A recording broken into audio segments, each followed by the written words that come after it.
कुंज बिहारी जय राम कुंज बिहारी जय गोपी जन वल्लभ गिरिवर धारी जय गोपी जन वल्लभ गिरिवर धारी। हरे कृष्णा सुरक्षा माता जी, विघ्नेश प्रभु हरे जी, कृष्णा हरे कृष्णा हीना जी, रमेश जी, हरे कृष्णा हीना दवे जी, हरे कृष्णा रीना माता जी, नयना जी, राहुल प्रभु जी, हरे कृष्णा माता जी। हरे कृष्णा बेना जी, हरे તમારા બધાનો હૃદયપૂર્વક સ્વાગત છે શ્રી શ્રી રાધા ગોવિંદ ટેમ્પલ ઇસ્કોન નંતુર મંગળના વતીથી આજે આપણા જ્ઞાન યજ્ઞની પૂર્ણાહુતિ છે 18મા અધ્યાયની સાથે આ મંથનો બેચ 39 નો આપણો લેવલ 1 નો કોર્સ પૂર્ણ થઈ રહ્યો છે તો શરૂઆત કરીએ ભગવાનના ચરણ કમલોમાં ખૂબ જ ભાવપૂર્વક મંગલાચરણની પ્રાર્થનાઓ સાથે ભગવાનના ચરણોમાં વંદન કરી ભગવાનના શાશ્વત ભક્ત એવા અર્જુનજી शिला प्रभुपाद जी परम पूज्य जय पताका स्वामी महाराज परम पूज्य नामाष्टदास प्रभु जी ने वंदन करी आज से श्री शुरुआत करिए। ओम ज्ञानतिमिरान्धस्य ज्ञानाञ्जनशलाकया चक्षुरुन्मिलितं येन तस्मै श्रीगुरुवे नमः। श्रीचैतन्यमनोभीष्टं स्थापितं येन भूतले स्वयं रूप पदामयं ददाति स्वपदान्तिकम् वन्देऽहं श्रीगुरो श्रीयुतपदकमलं श्रीगुरुन् वैष्णवांश्च श्रीरूपं साग्रजातं सगुणरघुनाथान्वितं तं सजीवं साद्वैतं सावधूतं परिजनान्वितं श्रीकृष्ण चैतन्यदेवं श्रीराधा कृष्णपादान् सगुणललिता श्रीविशाखान्वितांश्च हे कृष्णा करुणा सिंधु दीनबंधु जगतपते गोपेश गोपिका कांत राधा कांत नमोस्तुते तप्त कांचन गौरांगी श्री राधे वृंदावनेश्वरी वृषभानुसुते देवी प्रणमामि हरिप्रिये पंचकल्पतरुभ्यश्च कृपा सिन्धुभ्य एव च पतितानां पावनेभ्यो वैष्णवेभ्यो नमो नमः। अनंत अनंत कोटि वैष्णव वृंद की जय। श्रीला प्रभुपाद की जय। ग्रंथराज श्रीमद् भागवतम भगवत गीता की जय। सद्गुरु देव की जय। जय श्री कृष्ण चैतन्य प्रभु नित्यानंद श्री अद्वैत गदाधर श्रीवासादि गौर भक्तवृंद। हरे कृष्णा कृष्ण कृष्ण हरे हरे हरे राम राम राम हरे हरे। हरे कृष्ण वेलकम। શરૂઆત કરીએ આજના અધ્યાયની અધ્યાય 18મો જેનું નામ છે મોક્ષ સંન્યાસ યોગ। આમ જોવા જઈએ ને તો આપણી ભગવદ ગીતા જે છે ગઈકાલના અધ્યાયમાં એટલે કે 17મા અધ્યાયમાં પૂર્ણ થઈ જાય છે કન્ક્લુઝન આપી દે છે। 5 વસ્તુઓ આપણને ભગવાન સમજાવી રહ્યા હતા કે 3 ગુણમાં અવસ્થિત કઈ કઈ વિષયો વિશે આપણે ગઈકાલના અધ્યાયમાં ભણ્યા હતા। કયું નામ હતું ગઈકાલના અધ્યાયનું? 17મો અધ્યાય જે આપણે શ્રદ્ધાના વિભાગો શ્રદ્ધાત્રય વિભાગ શ્રદ્ધાના વિભાગો ભણી ગયા અને 5 વસ્તુઓ કઈ કઈ હતી જે 3 ગુણમાં સમજ્યા હતા ગઈકાલના અધ્યાયમાં? સૌથી પહેલા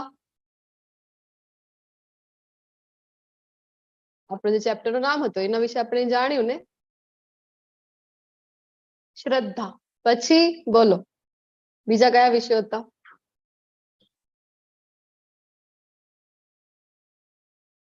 હરે કૃષ્ણ કયા કયા વિષય આપણે 3 ગુણમાં શીખી ગયા છે ગઈકાલના અધ્યાયમાં?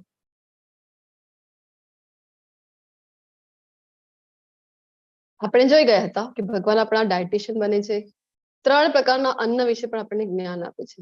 અન્ન શ્રદ્ધા અન્ન અને પછી યજ્ઞ દાન અને તપ એ 5 વસ્તુ આપણને ત્રણે 3 ગુણમાં અવસ્થિત આપણે ભગવાનની ડિટેલમાં સમજાવી છે ગઈકાલના અધ્યાયમાં.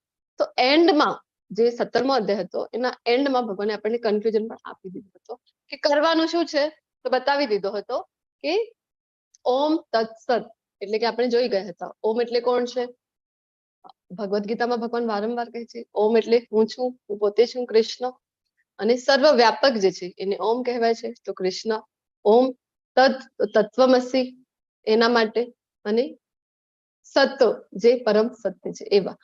તો ઇન શોર્ટ આપણે ભણી ગયા હતા કે જે કંઈ પણ કરી રહ્યા છે યજ્ઞદાન તપ હોય, શ્રદ્ધા હોય કે અન્ન હોય, આ આપણે કરવું જોઈએ કૃષ્ણ પ્રીત્યાર્થી. ઇન શોર્ટ જે કન્ક્લુઝન હતું ગઈકાલના ચેપ્ટરનું. અધરવાઇઝ તો જે લાસ્ટ શ્લોક હતો તેમાં ભગવાને જણાવી દીધો હતો કે જો ભગવાનની પ્રસન્નતા એમાં નથી, કૃષ્ણની પ્રસન્નતા નથી, તો આ લોકમાં પણ એ વેસ્ટ જાય છે. ગમે તેટલો યજ્ઞદાન તપ કરી લઈએ, આ જે આપણે અત્યારે જ્યાં જીવી રહ્યા છીએ આ યુગમાં પણ, આ માનવ દેહમાં પણ આ વેસ્ટ જવાનું છે આ લોકમાં પણ. તો બીજા લોકમાં તો મૃત્યુ પાછળ તો કોઈ એનું ફળ મળવાનું જ નથી. આપણે ભણી ગયા જે કંઈ પણ કરી રહ્યા છે કૃષ્ણ પ્રીત્યાર્થી કરવા માટે ભગવાન જણાવે છે. તો શરૂઆત કરીએ આજના અધ્યાયની જેનું નામ છે મોક્ષ સંન્યાસી. હવે થોડા પ્રશ્નો અને અર્જુનજીના બાકી રહી ગયા હતા એટલા માટે અર્જુનજી હવે ફરીથી પ્રશ્ન પૂછીને આ અધ્યાય શરૂ કરેલું છે. અધ્યાય 18મો પહેલો શ્લોક. સંન્યાસસ્ય મહાબાહો તત્વમિચ્છામિ વેદિતુમ ત્યાગસ્ય ચ ઋષિકેશ પૃથક કેશી નિષૂદન.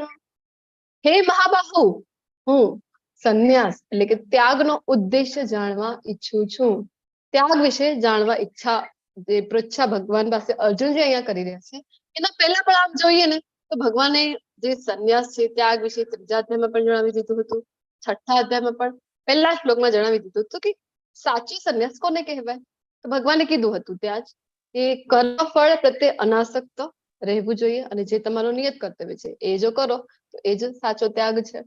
અને અહીંયા અર્જુનજીને હજી કોઈના મનમાં ક્યાંય ડાઉટ ન રહી જાય એટલા માટે અર્જુનજી આ પ્રશ્ન સંન્યાસ વિશે જાણવાની ઈચ્છા વ્યક્ત કરી રહ્યા છે. તો સંન્યાસ આશ્રમ એક આવે છે. તો એવા 4 આશ્રમ હોય છે આપણે સનાતન ધર્મમાં, વૈદિક સંસ્કૃતિમાં જે 4 આશ્રમ ફોલો કરીએ છીએ અને 4 વર્ણ વ્યવસ્થા. કઈ કઈ 4 આશ્રમ ક્યાં છે એ જણાવો. બ્રહ્મચર્ય, ગૃહસ્થ, વાનપ્રસ્થ અને સંન્યાસ. બ્રાહ્મણ, ક્ષત્રિય, વૈશ્ય અને શૂદ્ર. એ 4 4 વર્ણ વર્ણ થઈ ગયા. વ્યવસ્થા. યસ માતાજી, ખૂબ ખૂબ ધન્યવાદ. અને આશ્રમ તો 4 આશ્રમ છે. તો બ્રહ્મચર્ય આશ્રમ આવે છે જે માતાજી અત્યારે આપણને જણાવી છે. તો કેવું હતું ને કે ડિવાઈડ 25% એવી રીતે ચારોને વિભાજિત કરવામાં આવેલું હતું કે ધારો કે 100 વર્ષનું આયુષ્ય હોય તો 25 વર્ષ સુધી બ્રહ્મચર્ય આશ્રમ ગુરુકુળમાં જઈને ત્યાં પ્રેક્ટિસ કરવામાં આવતું. ખૂબ જ મહત્વનું જે છે જ્ઞાન જ્યારે આપણે અર્જિત કરવા જઈ રહ્યા છે તો બ્રહ્મચર્ય આશ્રમનું ખૂબ જ મહત્વ હોય છે. પછી એના પાછળ જ્યારે ગૃહસ્થ આશ્રમમાં પ્રવેશ કરીએ, ગૃહસ્થ આશ્રમ આ બધાની પાછળ લાગેલું છે આશ્રમ. આશ્રમ શું કામ? તો જે માનવ દેહમાં છે તો ઉચ્ચતર ધ્યેય છે પરમાત્માની પ્રાપ્તિ, એ આપણે અચીવ કરી શકાય. પતિ પત્ની એક સાથે ગૃહસ્થ આશ્રમમાં આવીને ભગવાનની ભક્તિ સાથે કરી શકાય એટલા માટે આશ્રમ. પછી આફ્ટર 50 યર્સ 51 વન જ્યારે શરૂ થાય છે તો વાનપ્રસ્થાશ્રમ, વનમાં જવા નીકળી જતા હતા. અને પછી 75 વર્ષની પાછળ આવે છે સંન્યાસ આશ્રમ. તો સંન્યાસ આશ્રમ, સંન્યાસ વિશે પૂછવા અહીંયા અર્જુનજી જઈ રહ્યા છે અને 2 શબ્દોથી ભગવાનને સંબોધિત કરી રહ્યા છે અહીંયા. હે કેશી નિષૂદન, હે ઋષિકેશ. તો જણાવો ઋષિકેશ નો અર્થ, કેશી નિષૂદન નો અર્થ. જેણે ઇન્દ્રિયો ઉપર તો કાબુ મેળવ્યો છે ઋષિકેશ. ઇન્દ્રિયોના સ્વામી છે કૃષ્ણ, ઇન્દ્રિયોના. તો એટલે ઋષિકેશ. અને અહીંયા જે અર્થ છે અર્જુનજીનો એ છે કે ભગવાન ભક્તોની ઇન્દ્રિયોને પણ દોરવણી આપે છે એટલા માટે ઋષિકેશ કહીને બોલાવી રહ્યા છે. અને કેશી નિષૂદન શું કામ? કેશી દૈત્યનો સંહાર કરેલો. કેશી નામનો દૈત્ય આપણે પહેલા પણ ચર્ચા કરી હતી, વિશાળ કાય ઘોડાના સ્વરૂપમાં આવેલું હતું. તો આવા અશ્વ સાથે જ્યારે ભગવાનનો યુદ્ધો થાય છે તો મુષ્ટિ પ્રહાર માત્રથી ભગવાન છે એને સંહાર કરી દે છે. તો મારા મનમાં હજી પણ થોડા ઘણા જે શંકારૂપી ઘોડાઓ બાકી રહી ગયા છે ને ભગવાન, તો એનું પણ તમે સંહાર કરી દો ને. અને મારી ઇન્દ્રિયોને પણ તમે દોરવણી આપો ને ભગવાન, એટલા માટે હે ઋષિકેશ, હે કેશી ઋષિધર, હું ત્યાગમય જીવન એટલે કે સંન્યાસ આશ્રમ આપણે જે અત્યારે ચર્ચા કરી, તો સાચો ત્યાગ કોને કહેવાય અને સંન્યાસ આશ્રમ વિશે પણ જાણવા ઈચ્છું છું, એવી ઈચ્છા અર્જુનજીએ વ્યક્ત કરી છે. તો ભગવાન હવે બોલવાની શરૂઆત કરે છે. ભૌતિક ઈચ્છા પર આધારિત કાર્યોના પરિત્યાગની જે કંઈ પણ આપણને શું છે, અહીંયા આપણે જીવી રહ્યા છીએ તો આપણને આ જ છે ને ભૌતિક ઈચ્છાઓ, સતત મટીરિયલિસ્ટિક વર્લ્ડમાં આપણે મટીરિયલિસ્ટિક થિંગ્સ થી જોડાયેલા છીએ, સતત સેન્સ ગ્રેટિફિકેશન, આ મળી જાય પેલું મળી જાય, તો એના આવી જે ઈચ્છાઓ છે ભગવાન કહે છે આવી ઈચ્છાઓ ને ઉપર જે આધારિત કાર્યો છે એને જો તમે ત્યાગ કરી દો તો વિદ્વાનો સંન્યાસ કહે છે.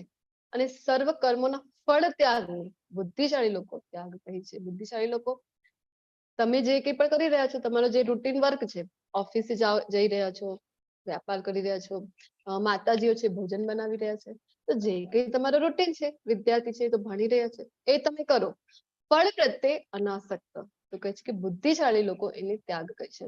અને એક ત્યાગનો સાચો અર્થ આપણે ભક્તિ રસામૃત સિંધુના શ્લોકના આધારે ભણી ગયા છીએ, 3જા જ અધ્યાયમાં. સાચો ત્યાગ કયો છે બોલો, વારંવાર આપણે ચર્ચા કરી રહ્યા છીએ. જે આપણી પાસે છે ને બધું છોડીને બેસી જવાનું, આ થઈ ગયું ત્યાગ.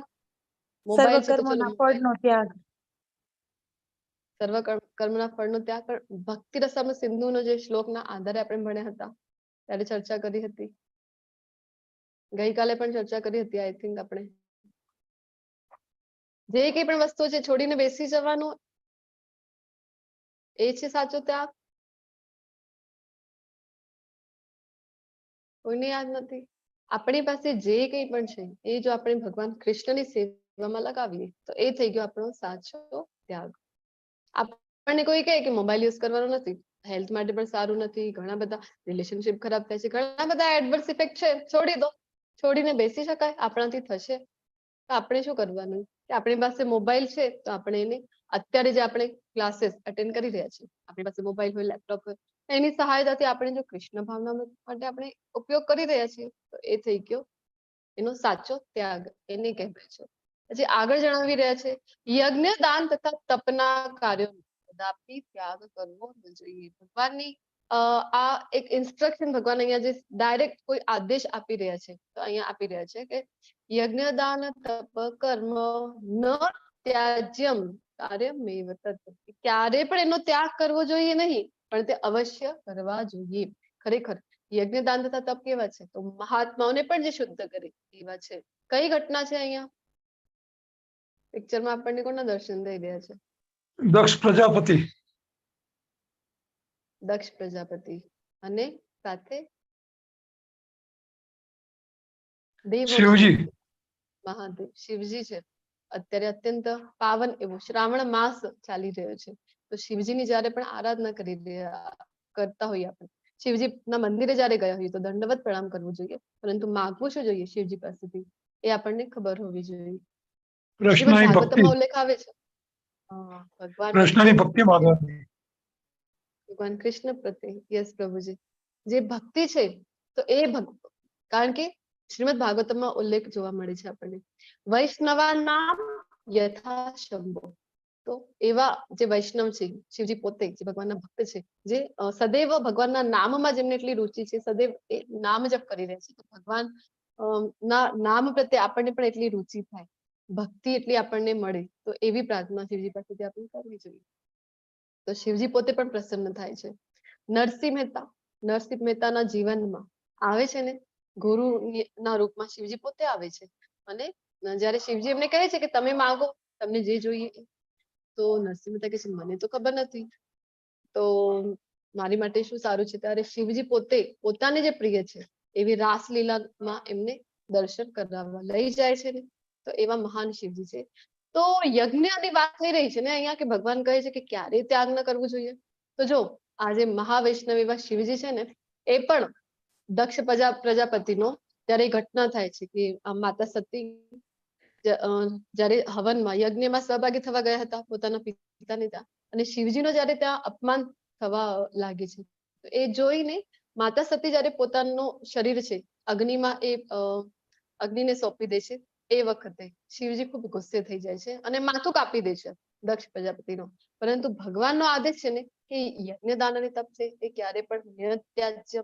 તો શિવજી પછી બકરાનું માથું આપે છે દક્ષ પ્રજાપતિને અને યજ્ઞ જે અધૂરો રહી ગયો હતો એ પૂર્ણ કરવા માટે એમને પ્રોત્સાહિત કરે છે. તો શિવજી પણ જાણે છે કે યજ્ઞદાન અને તપ ભગવાનનો આદેશ છે તો ક્યારે પણ ત્યાગ એનું કરવો જોઈએ નહીં. પરંતુ યજ્ઞદાન અને તપ ગઈકાલના અધ્યાયમાં ખૂબ સારી રીતે આપણે ભણી ગયા છીએ. આ બધા કાર્યો કોઈ પણ પ્રકારની આસક્તિ કે ફળની આશા રાખ્યા વગર કરવા જોઈએ. કોઈ પણ ગઈકાલે આપણે ભણી ગયા હતા ને, કોઈ પણ આપણી પોતાની એની પાછળ આકાંક્ષા હોવી જોઈએ નહીં. કર્તવ્ય સમજીને અને કેવી રીતે કરવાના છે તો ફળની આશા, ફળ પ્રત્યે અનાસક્ત અને મારું આ કર્તવ્ય છે કે મને કરવો જોઈએ યજ્ઞદાન અને તપ એટલે હું કરું છું. તો આજ મારો અંતિમ મત છે. હવે ત્યાગના પ્રકાર, કારણ કે ગઈકાલના અધ્યાયમાં જ યજ્ઞદાન અને તપ ત્રણેય વિશે ત્રણેય ગુણમાં અવસ્થિત જણાવી દીધું હતું અને આજના અધ્યાયમાં પણ જે કંઈ ભણવાના છીએ 3 ગુણમાં. તો એટલે જ આપણે જયારે 14મા અધ્યાયમાં ભણતા હોઈએ ત્યારે જ મેં તમને કીધું હતું 14મો અધ્યાય જો સમજાઈ જાય સારી રીતે તો આવનારા જે અધ્યાય છે એના ઉપર આધારિત છે. 17મો અને 18મો અધ્યાય તો ટોટલ એના ઉપર જ આધારિત છે. તો ત્યાગના પ્રકાર બધું 3 ગુણોમાં હવે આવવા જઈ રહ્યું છે. નિર્દિષ્ટ કર્તવ્યને કદાપી ત્યજવા જોઈએ નહીં.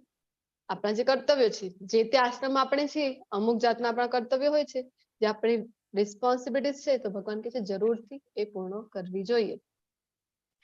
જો કોઈ મનુષ્ય મોહવશ પોતાના નિયત કર્તવ્યને ત્યજી દે છે તો એવા ત્યાગને તામસી કહેવામાં આવે છે.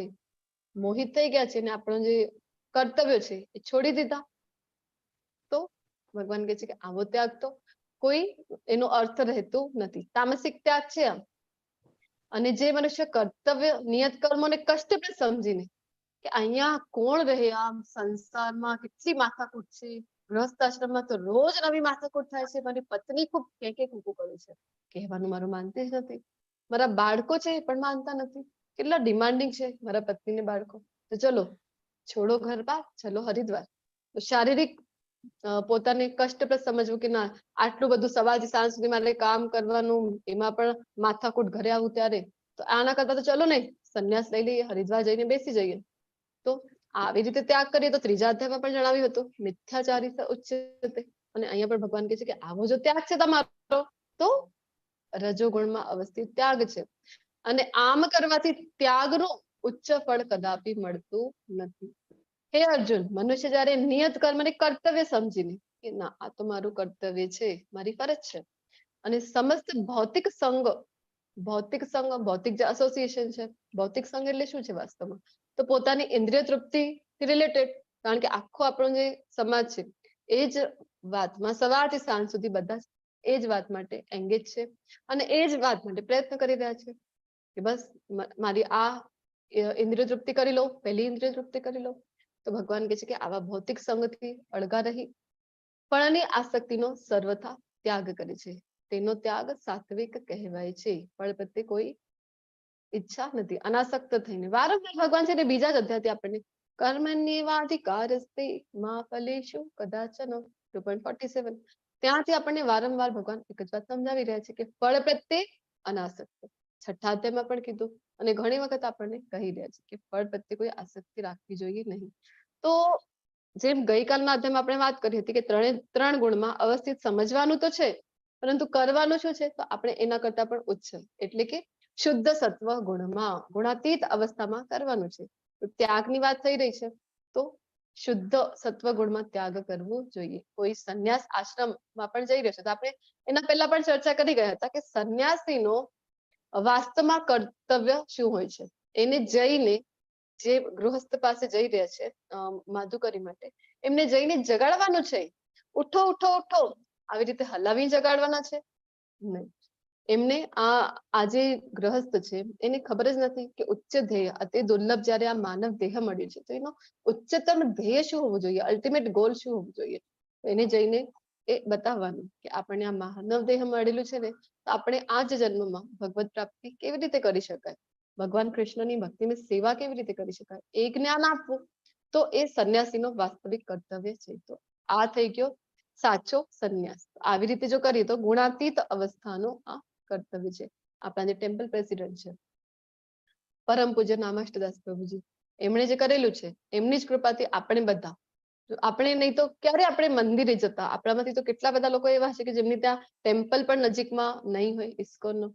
તો આપણા જેવા કલિયુગના પતિત લોકો છે ને એ તો ઘર છોડીને ક્યારે કૃષ્ણની શરણે જાય, ક્યારે ભગવદ્ ગીતાના શરણે જઈ શકીએ, પરંતુ પરમ પૂજ્ય નામાષ્ટદાસ પ્રભુજીની કૃપાથી ઘેર બેઠે આપણને આ જ્ઞાન ગંગા છે એ મળી રહી છે. તો સાચો ત્યાગી કોણ છે, સંન્યાસી કોણ છે, હવે એ વિશે જણાવી રહ્યા છે કે ખરેખર કોઈ પણ દેહધારી માટે સર્વ કર્મોનો ત્યાગ કરવો અશક્ય છે. છઠ્ઠા અધ્યાયમાં પણ જણાવ્યું હતું કે તું જો વનમાં પણ જશે ને અર્જુન તો કર્તવ્ય કર્યા વગર રહી શકશે નહીં, કારણ કે આત્માનો સ્વભાવ જ છે કે કર્મ કરવો. કાંઈ ને કાંઈ તો કરશે તું જીવન નિર્વાહ માટે, કાંઈ નહીં તો માધુકરી માટે તો જશે જ ને. અચ્છા એ પણ નહીં જાય તો શ્વાસ તો લેશે, એ પણ કર્મ થઈ ગયું. તો દેહધારી માટે અશક્ય છે કર્મનો ત્યાગ, પરંતુ જે મનુષ્ય કર્મના ફળનો ત્યાગ કરે છે તે જ વાસ્તવમાં ત્યાગી કહેવાય છે. તો ફળ પ્રત્યે અનાસક્તિ. તો કોઈ પણ કાર્ય જે સિદ્ધ થાય છે ને સફળતાપૂર્વક, તો એની પાછળ કેટલા કારણ છે બોલો. આપણને થાય ને કે આ કાર્ય સક્સેસફુલી થઈ ગયું, તો કેટલા કારણ છે, કોણ છે એની પાછળ? ખ્યાલ છે કોઈને કેટલા કારણો છે? હરે કૃષ્ણ. ચાલો આપણે જોઈએ, કોઈ પણ કાર્ય જયારે સિદ્ધ થતું હોય છે ને તો એની પાછળ કારણ હોય છે 5. કયા કયા કારણો છે ભગવાન આપણને ભગવદ ગીતામાં સમજાવી રહ્યા છે. હે મહાબાહુ અર્જુન, વેદાંત અનુસાર ભગવાનને આપણને અહીંયા વેદોનો, વેદાંતનો બધું જ જ્ઞાન આપી રહ્યા છે. 13મા અધ્યાયમાં જોયું હતું ને, વેદોના જ્ઞાન વિશે પણ જણાવી રહ્યા હતા, અહીંયા પણ જણાવે છે. તો એટલા માટે આપણે કહેતા હોઈએ છીએ કે આપણે બધા કલયુગના પતિત જીવો છે, તો આપણે એકમાત્ર ભગવદ ગીતાના શરણે આવી ઉદ્ધાર શક્ય છે. તો વેદાંત અનુસાર સર્વ કર્મોની સિદ્ધિ માટે 5 કારણ હોય છે. તો હવે તું મારી પાસેથી તે વિશે સાંભળ. કયા કયા છે તો ભગવાન જણાવે છે. પહેલું કર્મનું સ્થાન, એટલે કે આ શરીર. આપણે બધા શરીરમાં છીએ ને, તો કોઈ પણ કાર્ય સિદ્ધ કરવા માટે શરીર તો જોઈએ, શરીર. બીજો તો કર્તા, આપણે એટલે કે આત્માના સ્વરૂપમાં. ત્રીજો વિભિન્ન ઇન્દ્રિયો, વિભિન્ન ઇન્દ્રિયો છે આપણી પાસે, તો જેના દ્વારા કોઈ પણ કાર્ય આપણો થઈ શકે છે.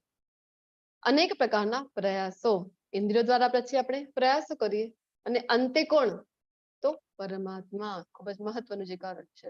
આપણે એના વિશે તો જાણતા જ નથી. આપણને શું થાય છે, હું કરું છું, અને આજુબાજુ પણ જોઈએ જે મોટિવેશનલ સ્પીકર કહેવાતા એ લોકો પણ આપણને શું કહેતા હોય, બધું તમારા હાથમાં છે. અથવા તો આપણને શીખવાડવામાં આવે છે, આજકાલ ખૂબ પ્રચલિત છે લો ઓફ એટ્રેક્શન, કે માત્ર ઈચ્છા કરો ને તમે, ઈચ્છા કરવાથી કોઈ પણ કાર્ય સિદ્ધ થઈ જાય છે. આકર્ષણનું સિદ્ધાંત, લો ઓફ એટ્રેક્શન, એવું શીખવાડે છે ને આપણને.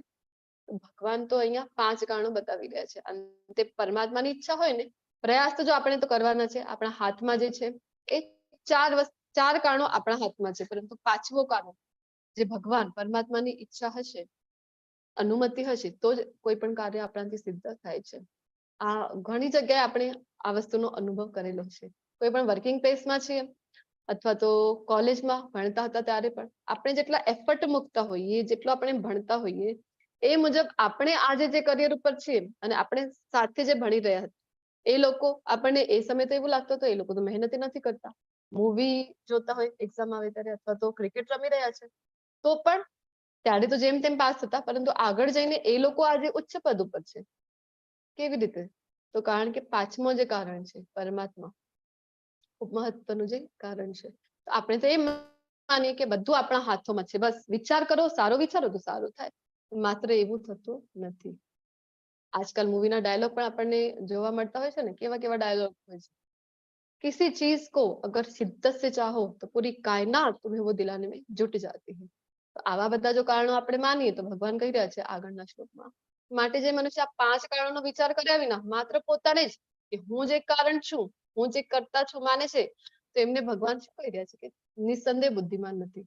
તમે જો વિચારો છો કે બધું લો ઓફ એટ્રેક્શન છે, હું માત્ર ઈચ્છા કરીશ તો એ વસ્તુ મને મળી જશે, તો આવા લોકોને ભગવાન કહી રહ્યા છે કે વધારે બુદ્ધિમાન નથી અને વસ્તુને યથાર્થ રૂપે જોઈ શકતો નથી. તો યાદ રાખવાનું આપણે કે 5 કારણો છે, અંતે ભગવાનની ઈચ્છા પણ એમાં સંમિલિત છે. તો આપણા હાથોમાં જે 4 છે, પ્રયત્ન કરવો તો આપણે ત્યાં સુધી કરવાનું છે, અને વારંવાર ભગવાન તો કહે છે ફળની ચિંતા કરવાની નથી. જેનાથી ફોકસ આપણું સારું રહે કામ ઉપર અને સારી રીતે કોઈ પણ કાર્ય આપણે કરી શકીએ. અંતે ભગવાનની ઈચ્છા હશે તો એ કાર્ય સિદ્ધ થશે. આવી રીતે વિચારીએ તો આપણે મેન્ટલી સ્ટ્રેસમાંથી પણ નીકળી શકાય છે. અધરવાઇઝ આપણને શું થાય કે ના આ કર્યું હોત તો મેં પેલું કર્યું હોત તો મને સક્સેસ મળી જાય, પરંતુ નહીં. અંતે પરમાત્માની ઈચ્છા પણ એટલી જ જરૂરી છે. જ્ઞાનના પ્રકાર હવે ભગવાન આપણને સમજાવી રહ્યા છે કે જે જ્ઞાનથી અસંખ્ય રૂપોમાં વિભક્ત થયેલા સર્વ જીવોમાં એક જ અવિભક્ત આધ્યાત્મિક પ્રકૃતિ જોવામાં આવે છે તે જ્ઞાનને સાત્વિક જાણવું. જે જોઈ શકે છે એના પહેલા પણ પંડિતને જયારે વ્યાખ્યા આપી હતી 5મા અધ્યાયમાં ત્યારે પણ કીધું હતું કે પંડિત કોને કહેવાય તો વિદ્યા વિનય સંપન્ને બ્રાહ્મણે કવિ હસ્તિની શુને ચ શપાકે ચ પંડિતા સમદર્શિના, કે જે જોઈ શકે છે ચાંડાળને બ્રાહ્મણને કૂતરાને હાથીને ગાયને સમાન દ્રષ્ટિથી એને કહેવાય પંડિત. સમાન દ્રષ્ટિથી એટલે ગાય જતી હોય તો આ તો હાથી આવી રહ્યું છે આવી રીતે જોવાનું નહીં. એ જાણે છે કે જે તે કર્મના લીધે આજે આ વ્યક્તિ આ આત્મા છે એને આ શરીર મળેલું છે, ગાયનું શરીર મળ્યું અથવા કૂતરાનું શરીર મળ્યું છે અથવા હાથીનું, પરંતુ આ બધાના શરીરમાં બધાના હૃદયમાં પરમાત્મા સ્વરૂપે કોણ છે? મારા કૃષ્ણ છે. આવી રીતે જોઈ શકે તો પંડિત છે. તો અહીંયા કહે છે આ જ્ઞાન જે જોઈ શકે છે કે બધામાં પરમાત્મા સ્વરૂપે તો મારા કૃષ્ણ છે તો સાત્વિક છે. એક વખત પ્રભુપાદજીને એમના શિષ્યો 4 શિષ્યો એક રૂમમાં હતા, 3 શિષ્યો અને પ્રભુપાદજી એક પોતે, આમ 4 ટોટલ એક રૂમમાં હતા. ત્યારે પ્રભુપાદજી પૂછે છે એમના શિષ્યો તો બોલો આ રૂમમાં આપણે કેટલા જણા છીએ? તો પહેલો જે શિષ્ય હોય એ કહે છે કે 4 જણા છીએ. પ્રભુપાદજી કહે છે કે અચ્છા. બીજાને પૂછે છે કેટલા જણા? તો બીજો શિષ્ય કહે છે આપણે તો ટોટલ અહીંયા 8 જણા છીએ. પછી ત્રીજાને પૂછે છે તો એ કહે છે આપણે અહીંયા 5 જણા છીએ. તો પ્રભુપાદજી કહે છે પહેલા શિષ્યને તારો જવાબ તો સાવ ખોટું છે, તું કહે છે કે 4 જણા છીએ, તારો જવાબ ખોટો. બીજાને પૂછે છે કે 8 કેવી રીતે? તો બીજો શિષ્ય ત્યારે જણાવે કે અમે 3 અને તમે 1, 4 અને બધાના હૃદયમાં પરમાત્મા સ્વરૂપે કૃષ્ણ, તો થઈ ગયા 8. પ્રભુપાદજી કહે છે રોંગ, તારો જવાબ પણ રોંગ છે. ત્રીજાને પૂછે છે તો ત્રીજો શિષ્ય જણાવે છે કે પ્રભુપાદજી આપણે ટોટલ 4 અને આપણા બધાના હૃદયમાં પરમાત્મા સ્વરૂપે કૃષ્ણ એક જ, 5 થઈ ગયા. તો પ્રભુપાદજી કહે છે આ સાચો જવાબ છે. તો આવી રીતે જો જોઈ શકે તો સાત્વિક શુદ્ધ સત્વવાળું જ્ઞાન એટલે કે 3 ગુણથી પણ ઉપરનું આ જ્ઞાન છે. જે જ્ઞાનથી મનુષ્ય જુદા જુદા શરીરોમાં જુદા જુદા પ્રકારના જીવ જોવે છે. આ તો બીજા દેશનું છે, આ વ્યક્તિ આ ભારતીય છે, આ મારા ગામનું છે, આ મારા ગામનું નથી, આ મારો મિત્ર છે, આ મારો શત્રુ છે. આવી રીતે જો જોઈએ બધાને જ અલગ અલગ દ્રષ્ટિથી અલગ અલગ શરીરોમાં, તો ભગવાન કહે છે કે આ જ્ઞાન છે ને તમારું રજોગુણી છે. પછી તે જ્ઞાન તામસી કહેવાય છે કે જેનાથી મનુષ્ય અતિ તુચ્છ એવા કોઈ પણ પ્રકારના કાર્યને સર્વા માનીને તથા સત્યને જાણ્યા વિના તેમાં જ આસક્ત રહે છે. આજકાલનું જે જ્ઞાન છે આપણે જે ભણી રહ્યા છીએ, આપણા બાળકોને જે ભણાવી રહ્યા છીએ, જે આપણી એજ્યુકેશન સિસ્ટમ મેકોલેસ એજ્યુકેશન પદ્ધતિ જે છે એ આપણે ફોલો કરી રહ્યા છે. તો આવું જ્ઞાન છે જ્યારે ભણી રહ્યા હતા આપણને કેટલી બધી એવી ચીજો શીખવાડવામાં આવી છે કે લાઈફમાં ક્યારે પણ એ કામ આવતું નથી. તો પણ એ સમય જ્યારે ભણતા હતા તો આપણે સર્વા એને જ માનીને જીવ્યા કે નહીં? સ્ક્વેર રૂટ નીકાળવાનું, પછી આટલું બધું આપણે સ્ક્વેર આટલું બધું ભણ્યા હતા કે કોમ્પ્લેક્સ નંબર હોય ઇક્વેશન કેવા સોલ્વ કર્યા હતા. a+b² = a² + 2ab + b². ક્યાં છે, ક્યાં આપણને આ બધું યુઝ આવે છે આગળ? ક્યાંય નથી આવતું. તો પણ સર્વા માનીને આપણે આ બધું શીખ્યા કે નહીં? તો અહીંયા આપણે ભૌતિક જગતમાં છીએ તો જરૂરી છે આપણને, કારણ કે જીવન નિર્વાહ માટે આપણે આ ભૌતિક જ્ઞાન લેવું પણ જરૂરી છે. એનો અર્થ એવું નથી કે આપણે આ એજ્યુકેશન લેવું જોઈએ નહીં, કારણ કે અત્યારની જે પ્રકારની સિસ્ટમ છે આપણે એના અનુસાર આપણે આ જ્ઞાન આપણા બાળકોને પણ આપવું પડી રહ્યું છે. પરંતુ એની સાથે સાથે એ જ્ઞાન લેવું જરૂરી છે કે નહીં તમે મને જણાવો, કે જે આપણને આધ્યાત્મિક જ્ઞાન કે જે આપણને જન્મ મૃત્યુના ચક્રમાં વારંવાર ફસાવાથી બચાવી શકે છે, એની પણ આવશ્યકતા છે જ ને. તો એ સમજવાની જરૂર છે આપણને. તો આવું જ્ઞાન જેને સર્વા માન્ય હતા, તો આ જ્ઞાન કેવું હતું? એ તામસિક જ્ઞાન કહેવાય છે. કર્મના પ્રકાર હવે ભગવાન જણાવવા જઈ રહ્યા છે. તો કર્મ ઉપર વધારે ચર્ચા અહીંયા આપણે કરતા નથી, કારણ કે 2 અધ્યાય ઓલરેડી ભણી ગયા છે. કર્મ યોગ 3 અને 5મો જે કર્મ નિયત થયેલું છે અને જે આસક્તિ રાગ કે દ્વેષથી રહિત અને ફળની ઈચ્છા રાખ્યા વગર કરવામાં આવે છે તે સાત્વિક કહેવાય છે. ફળ સાથે અનાસક્ત. તો આવું જે કર્મ છે તો એ થઈ ગયું સાત્વિક. પરંતુ જે કાર્ય પોતાની ઈચ્છા તૃપ્તિ માટે મને આ મળી રહે એની બદલામાં હું આ કરું છું, બદલામાં મારી આ ઈચ્છાની પૂર્તિ થાય માટે મહાન પ્રયાસથી અને મિથ્યા અહંકારના ભાવથી કરાય છે. કરતા હોય છે ને આજકાલ ઉગ્ર કર્મ, વધારે ટાઈમ પણ હું કામ કરીશ, બસ મને સેલરી આટલી મળશે કે નહીં, મારી ઈચ્છાઓ છે આ પૂર્ણ થશે કે નહીં, આવી રીતે કાર્ય કરીએ તો રજોગુણી કહેવાય છે. અને જે કર્મ મોહવશ શાસ્ત્રોક્ત આદેશોની અવગણના કરીને શાસ્ત્રમાં જે આપેલું છે એના કરતા ઉલટો કરવાનો. તમોગુણ એટલે બસ ઉલટો કરવાનો. શાસ્ત્રમાં જે આદેશ છે તદ્દન એનો ઉલટો કરે છે અને ભાવિ બંધનની પરવા કર્યા વિના અથવા હિંસા કે બીજાને દુઃખ આપવા માટે કરવામાં આવે છે તે તામસી કહેવાય છે. કરતા હોય છે ને ઘણા બધા સંપ્રદાય છે એવા કે જે હિંસક બની જાય છે આવા કર્મને. શું કહેતા હોય, અમને તો જન્નતની પ્રાપ્તિ થશે, પૂરની પ્રાપ્તિ થશે. આવા બધા કર્મીઓ પણ જોવા મળે છે. તો કેવું છે આ કર્મ છે, તામસિક કર્મ છે. હવે કર્તાના પ્રકાર આવી રહ્યા છે. તો જે મનુષ્ય ભૌતિક ગુણોના સંસર્ગથી રહિત, કયા કયા ગુણો છે ભૌતિક ગુણો પ્રકૃતિના? હરે ત્રણ ગુણ. કૃષ્ણ. હા, 3 ગુણ કયા કયા છે?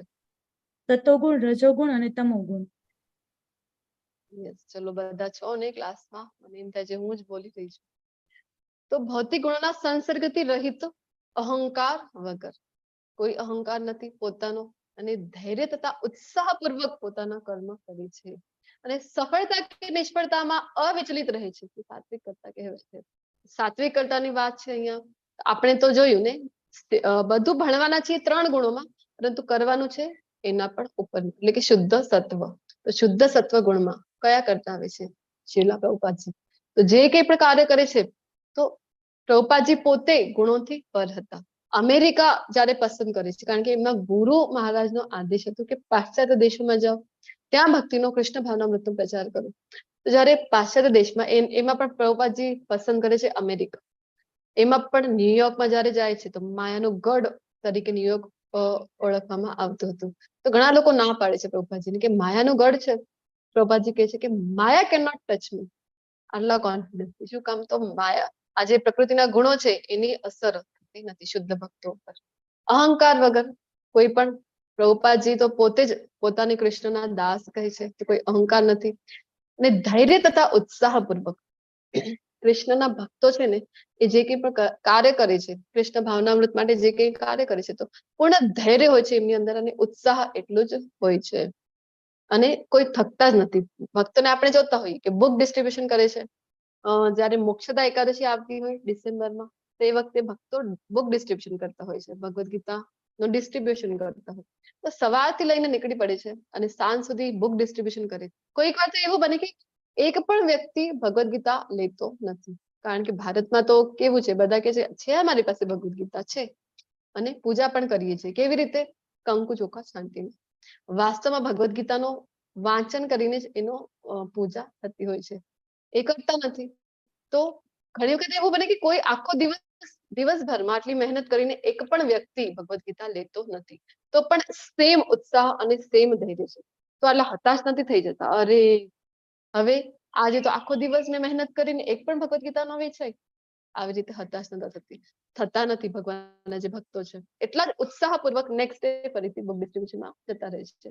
શીલા પ્રભુપાદજી કોઈ પણ સફળતા કે નિષ્ફળતામાં અવિચલિત રહે છે. જ્યારે ભારતમાં અમેરિકા ગયા ને એની પહેલા અહીંયા 43 યર સુધી પ્રયત્ન કર્યા પ્રભુપાદજી. ઝાંસીમાં ગયા, લીગ ઓફ ડિવોટીઝની સ્થાપના કરી, બેક ટુ ગોડહેડ નામની મેગઝીન બનાવી, પોતે બધાને જઈને આપતા હતા, પર પર્સન બધાના હાથમાં આપતા હતા. પરંતુ તો પણ લોકો એમની વાત માનતા નહોતા. અમને તો બધું જ્ઞાન છે, ભારતમાં તો એવું હતું. તો પ્રભુપાદજી આટલા વર્ષ સુધી પ્રયાસ કરે છે, નિષ્ફળતા મળે છે, તો એવું નથી કે ડિપ્રેશનમાં આવી ગયા, ચલો હવે રાત્રે ઊંઘ જ નથી આવી રહી તો ચલો ડિપ્રેશનની મેડિસિન લઈએ, ઊંઘની ગોળીઓ લઈએ, આવી રીતે જીવન જીવ્યું. અથવા તો અમેરિકામાં ગયા તો માત્ર 10 વર્ષમાં એટલી બધી સફળતા મળી ગઈ કે 10 વર્ષમાં 108 મંદિરોની સ્થાપના કરી. આખા વિશ્વભરમાં તો પ્રભુપાદજી કેટલીક વખત યાત્રા કરી આવ્યા, 10,000 શિષ્ય બનાવી લીધા. આટલી મોટા પ્રમાણમાં જ્યારે સફળતા મળે છે તો એવું નહીં કે હવે તો છલકાઈ ગયા છે. કેટલાક લોકો, તમને બધાને ખ્યાલ હશે કે ઇસ્કોન ના નામથી ઓળખે અથવા હરે કૃષ્ણના નામથી ઓળખતા હોય છે ભક્તોને. એવું નથી કહેતા કે તમે પ્રભુપાદજી વાળા છો. પ્રભુપાદજીને તો કેટલાક લોકો ઓળખતા નથી. ક્લાસમાં આવીને પછી આપણે જ્યારે એમના વિશે જણાવીએ અને ખબર પડે તો અલગ વાત છે. કારણ કે આ જ પ્રભુપાદજીના મિશનની સફળતા છે કે પોતાને નેપથ્યમાં રાખ્યા છે, બેક સ્ટેજ રાખ્યા છે, ક્યારે પણ પોતાને હાઇલાઇટ કર્યું નથી. આવા હોય છે શુદ્ધ સાત્વિક ગુણમાં જે કરતા છે એ. તો જે કરતા કર્મ તથા કર્મફળમાં આસક્તિ રાખીને ફળો ભોગવવાની ઈચ્છા રાખે છે. બસ મને મારી આ ઈચ્છા છે, આ પૂર્ણ થઈ જાય. મને મોટું મકાન જોઈએ છે, આ પૂર્ણ થઈ જાય. તો આ પેલી ગાડી છે ને, આ મને BMW તો આ વર્ષે લેવી જ છે. આવી આસક્તિ રાખીને કર્મ કરી રહ્યા છે. તથા જે લોભી, હંમેશા ઈર્ષા કરનાર. ઈર્ષા તો ભગવાને પહેલા પણ જણાવ્યું હતું દૈવી તથા આસુરી ગુણોમાં કે ઈર્ષા કરીએ તો આ આસુરી ગુણ છે. અને આપણામાં તો સહજ, એટલે કે માતાજીમાં તો સહજ જોવા મળે છે ને. ઉસકી સાડી મેરી સાડી સે સફેદ કેસે, તો તરત આપણને ઈર્ષા થઈ જાય છે. તો ઈર્ષા, અને આમ જોવા જઈએ તો બધામાં જ ઈર્ષા છે. આપણા પડોશીએ પણ આપણા કરતા કોઈ સારી વસ્તુ લઈ લીધી છે, મોંઘી તાટ ગાડી લઈ લીધી, તો આપણે તરત ઈર્ષા થઈ જાય. તો અપવિત્ર તથા સુખ દુઃખથી વિચલિત થનારો. થોડુંક સુખ મળી ગયું તો બસ હવામાં જ રહે છે પછી વ્યક્તિ. થોડુંક દુઃખ આવી ગયું તો મારી સાથે જ આવું કેમ ભગવાન, આખા સિટીમાં હું જ મળ્યું, બીજો કોઈ નહીં. આવી રીતે વિચારીએ તો તે રાજસી અર્થાત રજોગુણી કરતા કહેવાય છે. હવે તમોગુણી કરતા, તો જે કરતા હંમેશા શાસ્ત્રાજ્ઞા વિરુદ્ધ કર્મ કરે છે. જો સત્વગુણ છે ને, તો શાસ્ત્રમાં જે આપેલું છે એનું ફોલો કરે. રજોગુણીને ખબર જ નથી સારું કરવું જોઈએ ન કરવું જોઈએ, ખબર નથી, હજી જ્ઞાન નથી પૂરતું. તમોગુણમાં તો કેવું છે, ખૂબ જ ભયાવહ પરિસ્થિતિ છે. શાસ્ત્રમાં જે આપેલું છે ને, તદ્દન એનાથી ઉલટું કરવું. જે ભૌતિકતાવાદી, જિદ્દી, કપટી, કેટલો પણ આપણે એમને કહીએ, સમજાવવા જઈએ ને, તો કહેવું આપણું માનતા નથી, ખૂબ જિદ્દી હોય છે. તથા અન્ય લોકોનું અપમાન કરવામાં કાબિલ હોય છે. ઘણી જગ્યાએ આપણે જોતા હોઈએ કે બોસ એ પ્રકારના હોય છે, પોતાના એમ્પ્લોઈઝને પાડી મૂકવામાં એમને ખૂબ મજા આવે છે. તો આવા તરત અપમાન કરી દે. તો અને જે સદા આળસો, ખિન્નો તથા કામ કરવામાં નાહક ઢીલ કરનાર હોય છે, એ તમોગુણ કહેવાય છે. બીજા કે શાસ્ત્રજ્ઞાના વિરુદ્ધ, શાસ્ત્રમાં ક્યાંય આપેલું છે કે તમે જે નિર્દોષ લોકો છે એમને મારી નાખો, અથવા તો જે નિર્દોષ પશુઓ છે એમને મારી નાખો, ક્યાંય પણ શાસ્ત્રમાં જોવા મળે છે? તદ્દન એનું ઉલટું કરે છે. આ જે આતંકવાદીઓ છે, આ જે સનાતન ધર્મ વાળાને શું કહેતા હોય છે? કાફિર. અને કાફિરોને મારી દેવાનું, તો આ જે એમનું ધર્મ છે એને ધર્મ માનતો હોય વળી, આવો અધર્મ કરે અને પછી પાછું એને માને છે કે અમે તો ધર્મ કરી રહ્યા છે, અમને તો જન્નતની પ્રાપ્તિ થશે આવા કર્મ કરવાથી. તો તમોગુણી છે, અધમથી અધમ યોનિની પ્રાપ્તિ થાય છે. જો ગતિ આપણે 14મા અધ્યાયમાં એક જ વખત ભગવાને જણાવી દીધું છે, તો ભણી ગયા છીએ. તમોગુણમાં અવસ્થિત કાર્ય કરીએ તો કઈ ગતિ થશે? અધમ યોની. રજોગુણમાં અવસ્થિત કાર્ય કરીએ તો અહીંયા ને અહીંયા પૃથ્વીલોક ઉપર. અને સત્વગુણમાં છે તો વધુમાં વધુ ઉપર ઉચ્ચતર લોકો, સ્વર્ગ લોક સુધી પહોંચી શકાય છે. પરંતુ સ્વર્ગલોકમાં પણ ક્યાં સુધી? જ્યાં સુધી પુણ્યનું બેલેન્સ સાથે છે. આજે ક્રેડિટ કાર્ડમાં પુણ્યનું બેલેન્સ છે એટલી વાર, બેલેન્સ ખતમ, બેલેન્સ 0, ફરીથી અહીં પૃથ્વીલોક ઉપર. બુદ્ધિના પ્રકાર સમજાવી રહ્યા છે કે હે પાર્થ, જે સમજણ દ્વારા મનુષ્ય જાણી શકે છે કે કરવા યોગ્ય શું છે અને શું કરવા યોગ્ય નથી. સારા સારનું વિવેક આપણે કહીએ ને કે બુદ્ધિ આટલું જાણી શકાય કે સારું નરસું પોતા માટે સમજી શકાય, તો એને કહેવાય છે સત્વગુણી. જે એનો ભય રાખવો જોઈએ. મારે પાપી કર્મ કરું ને તો આના માટે મારા મનમાં ભય હોવું જોઈએ, અને શેનાથી ભય પામવું ન જોઈએ. તો આ તો હું કૃષ્ણ પ્રીત્યાર્થી કરું છું, તો કોઈ ભય રહેતું નથી મને. શું બંધન કરતા છે? શું બાંધે છે મને? આ મુજબના કાર્ય કરીશ, પાપી કર્મ કરીશ તો મને બાંધી દેશે. આ મને જન્મ મૃત્યુના બંધનમાં બાંધી દેશે. ને શું મુક્તિ આપનાર છે?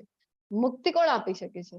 મુક્તિ શાસ્ત્રમાં આપણને ઘણી જગ્યાએ જોવા મળે છે. મુક્તિ આપનાર કેવળ અને કેવળ માત્ર ને માત્ર મુકુંદ છે, કૃષ્ણ છે. બીજો કોઈ મુક્તિ આપી શકતું નથી. જે પોતે મુક્ત હોય એ જ બીજાને મુક્તિ આપી શકે નહીં. કૃષ્ણ બધાના જે સ્વામી છે, તો એ જ આપણને મુક્તિ આપી શકે છે. જે સત્વગુણમાં રહેલી બુદ્ધિ છે, જે ફરક કરી શકે, ડિફરન્શિએટ કરી શકે છે ગુડ બેડ આ બંનેમાં. હે પ્રતાપુત્ર, જે બુદ્ધિ ધર્મ તથા અધર્મ, કરવા યોગ્ય તથા કરવા માટે અયોગ્ય, કર્મનો ભેદ કરી શકતી નથી, તે રાજસી છે. એમને આપણે કહીએ કે સવારે વહેલું ઉઠવું જોઈએ, કહે છે કે હા મને લાગે તો છે, ખબર નહીં મને ઉઠવું સારું છે કે નહીં. તો આવી જે બુદ્ધિ છે, ભેદ કરી શકતી નથી, ખબર નથી કરી શકતી, તો એને કહેવાય રજોગુણી. અને તમોગુણી ખૂબ જ ભયાવહ કઈ છે, તો મોહ તથા અંધકારને વશ થઈને અધર્મ ને ધર્મ, આપણે અત્યારે વાત કરીને આતંકવાદીઓ અધર્મ કરે છે, નિર્દોષ લોકોને મારી દે છે, બોમ્બ બ્લાસ્ટ કરે, અને શું કહેતા હોય પાછું કે અમે તો ધર્મ કરી રહ્યા છે, અને હંમેશા અવળી દિશામાં પ્રયાસ કરી છે. તામસી બુદ્ધિ છે. ખૂબ જ દુઃખની એવી વાત છે આપણા બધા માટે કે આપણે જે ગૌ માતાના પૂજા કરીએ છીએ, ગૌવંશને આપણે આટલો માનતા હોઈએ છીએ, તો એવા જ સનાતન ધર્મના દેશમાં આપણે રહીએ છીએ. એ જ દેશમાં સૌથી વધારે ગૌ હત્યા થઈ ગઈ છે. વિચાર કરો. Just a moment.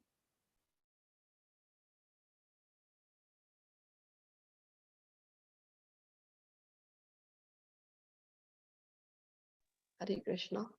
તો આપણને બધાને જો સુરક્ષિત રહેવું હોય તો ગૌ વંશની રક્ષા કરવી ખૂબ જરૂરી છે, એ પણ સમજવું જોઈએ. તો આવા દેશમાં આપણે છીએ જ્યાં સૌથી વધારે ગૌ હત્યા થઈ ગઈ છે. તો અને આવું કાર્ય કરે છે, તો આવી બુદ્ધિ જે છે ને એને કહેવાય છે તામસિક બુદ્ધિ. સુખના પ્રકાર, તો શરૂઆતમાં કેવું લાગે ઝેર જેવું, પરંતુ અંતે અમૃત સમાન હોય છે. શરૂ જયારે કરી આપણે કોઈ પણ નયો કાર્ય શરૂ કરી રહ્યા છે, બિઝનેસમાં નવા નવા છે, કોઈ કંપની એસ્ટેબ્લિશ કરવી હોય, તો કેવું હોય કે શરૂઆતમાં તો આપણે જ ઇન્વેસ્ટમેન્ટ કરવું પડે, પોતાની પૂંજી લગાડવી પડે, પૂંજી, સમય, શક્તિ બધું જ આપણે પોતાનું લગાડવું પડે છે. અને પછી ત્યારે કેવું લાગે કે ઝેર જેવું, જમવા માટે પણ ટાઈમ નથી, કેટલું બધું રાત્રે પણ સુઈ શકીએ નહીં આપણે, કેટલું બધું આપણે એમાં ઇન્વેસ્ટ કરી રહ્યા છીએ. પરંતુ જયારે સક્સેસફુલ થઈ જાય આપણું જે પ્રોજેક્ટ હતું, જે કામ આપણે કરી રહ્યા હતા, જે બિઝનેસ હતું, ત્યારે તો કેવું અમૃત સમાન લાગે છે. જયારે ટર્ન ઓવર વધારે ને વધારે આપણને આપે છે, તો મનુષ્યમાં આત્મ સાક્ષાત્કાર જાગૃત કરે છે. તો આત્મ સાક્ષાત્કાર પ્રતિ આપણે એક પોઈન્ટ ઇમ્પોર્ટન્ટ છે, જે જાગૃત કરે છે મનુષ્યમાં હું કોણ છું આ જાણવા માટે જે પ્રયત્ન કરે છે, તો સાત્વિક સુખ હોય છે. બાળકો જયારે નાના હોય ત્યારે એમને ઉછેરવું કેટલું અઘરું છે. મા બાપ 2 વર્ષના થાય ને બાળકો, ત્યાં સુધી તો માતા પિતા સુઈ પણ શકતા નથી, ક્યાંય પણ જઈ શકતા નથી, કેટલા બાંધેલા હોય એવું એમનું જીવન થઈ જતું હોય છે, કારણ કે બાળકના પાલન અને પોષણમાં. તો આવી રીતે કેટલું બધું ત્યાગ કરવું પડે છે ને બાળકને મોટો કરવા માટે. તો શરૂઆતમાં આપણને લાગે કે કેટલું ડિફિકલ્ટ છે, પરંતુ જયારે એ જ બાળક મોટું થઈ જાય, કોઈ સારા પદ ઉપર જાય, કૃષ્ણ ભાવનામૃતનો પ્રચાર કરે, ભગવાનની ભક્તિમય સેવા કરે, તો કેટલો આનંદ થાય ને આપણને. સાત્વિક સુખ છે. રજોગુણી સુખ કેવો હોય, તો જે સુખ ઇન્દ્રિયો દ્વારા તેમના વિષયોના સંસર્ગોથી પ્રાપ્ત થાય છે. શરૂઆતમાં કેવું લાગે અમૃત જેવું, ખૂબ આનંદ આપનારું છે, પણ અંતે રિઝલ્ટ, પરિણામ ઝેર સમાન હોય છે, તો રજોગુણી કહેવાય.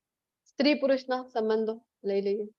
જ્યારે કોઈ પણ છોકરો છોકરી ન્યુ રિલેશનશિપમાં આવી જાય છે, સગાઈ થઈ છે, એ સમય કેવો હોય છે કે સાથે મળવા માટે કેટલા બધા એ ઉત્સાહિત હોય છે. ફોન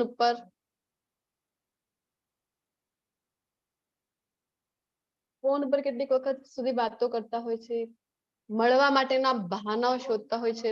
આવી રીતે થાય છે ને, પરંતુ જયારે લગ્ન બંધનમાં બંધાઈ જાય અને થોડોક જ સમય વીતી જાય, ખબર પડી જાય કે આ વ્યક્તિ જેના માટે આટલું વિચાર કરતા હતા, ક્યારે મળીશું એના માટે તત્પર હતા, અને જ્યારે એ વ્યક્તિની હવે નજીક આવી ગયા છે, તો ખામીઓ પણ ખબર પડે છે કે ના આ પણ શોર્ટકમ્સ છે, પહેલા પણ શોર્ટકમ્સ છે આ વ્યક્તિમાં. તો પછી કેવું થાય કે આપણને એ જ વાત જે પહેલા ખૂબ જ આનંદ આપી રહી હતી, મળવા માટે એટલા ઉત્સુક રહેતા હતા, તો હવે એ જ વાત આપણા માટે દુઃખનું કારણ બની જાય છે કે અરે અમે તો ગલત ડિસિઝન લઈ લીધો. ઘણી વખત થાય છે ને, આજકાલ તો ખૂબ વધારે પ્રમાણમાં આપણને જોવા મળે છે, નાની નાની એવી વાતોમાં ઝઘડા આપણને જોવા મળે છે. શું કામ? તો આ જે સુખ છે કેવું છે, શરૂઆતમાં અમૃત સમાન, પરંતુ પરિણામ એનું ઝેર જેવું આવે છે. તો રજોગુણી સુખ છે. અને તમોગુણી સુખ કેવું છે, તો આત્મ સાક્ષાત્કાર પ્રતિ તો અંધ, કોઈ અહીંયા આત્મ સાક્ષાત્કારનો તો વિષય જ રહેતો નથી. અને શરૂઆતથી લઈને અંત સુધી ભ્રમણા છે એવું લાગે છે કે આનંદ આપી રહ્યું છે, પરંતુ વાસ્તવમાં શરૂઆતમાં પણ કોઈ આનંદ નથી, અંતમાં પણ પરિણામ ખૂબ જ ભયાવહ એનું આવે છે. જે નિદ્રા આળસ તથા પ્રમાદમાંથી ઉત્પન્ન થાય છે તે તામસિક કહેવાય છે. આલ્કોહોલ લેતા હોય, ડ્રગ્સ લેતા હોય તો શરૂઆતમાં પણ જયારે લઈ રહ્યા છે એ સમય પણ કોઈ એનો ટેસ્ટ સારો હોતો નથી, કડવો એનો ટેસ્ટ છે. અને જયારે ઓર્ગન ખરાબ થઈ જાય, કિડની ખરાબ થઈ ગઈ, લીવર ખરાબ થઈ ગયા, આટલા પ્રમાણમાં તમે આલ્કોહોલ લીધો, ડ્રગ્સ લીધો, ત્યારે પરિણામ કેવું આવ્યું? એ પણ ખૂબ જ ભયાનક પરિણામ આવ્યું. તો તામસિક સુખ. હવે વર્ણ વ્યવસ્થાની વાત થઈ રહી છે તો ઘણા લોકોને એમ થાય જાતિવાદ, તમારા ભગવાન જાતિવાદની વાત કરે છે. તો ચોથા અધ્યાયમાં આપણે ભણી ગયા હતા કે આ જે વર્ણ વ્યવસ્થા છે, કયા કયા છે 4 વર્ણો?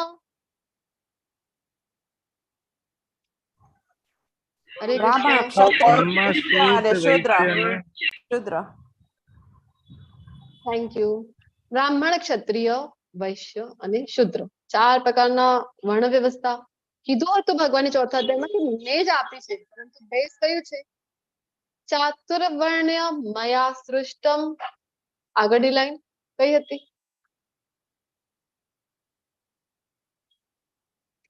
જન્મ કર્મ વિભાગશ, એવું હતું. આગળ ગુણ કર્મ. ગુણ કર્મ વિભાગશ. ક્યાંય પણ ભગવાન કહે છે કે જન્મ ઉપર છે, બ્રાહ્મણનો દીકરો એટલે બ્રાહ્મણ. તો ચોથા અધ્યાયમાં પણ આપણે ચર્ચા કરી હતી, ગુણો હોવા જરૂરી છે. કયા ગુણો? તો અહીંયા આ અધ્યાયમાં ભગવાન આપણને સમજાવી રહ્યા છે. બ્રાહ્મણનો દીકરો બ્રાહ્મણ નહીં. તમે એમ કહો છો ડોક્ટરનો દીકરો હોય તો, અરે આ પણ ડોક્ટર છે. શું કામ? અરે ડોક્ટરના ઘરે જન્મ થયો ને, મમ્મી પપ્પા એના બંને ડોક્ટર છે એટલે આ પણ ડોક્ટર, એવું કહેતા હોઈએ છીએ આપણે. એન્જિનિયરનો દીકરો છે તો આ એન્જિનિયર છે, એવું કહેતા હોઈએ નહીં.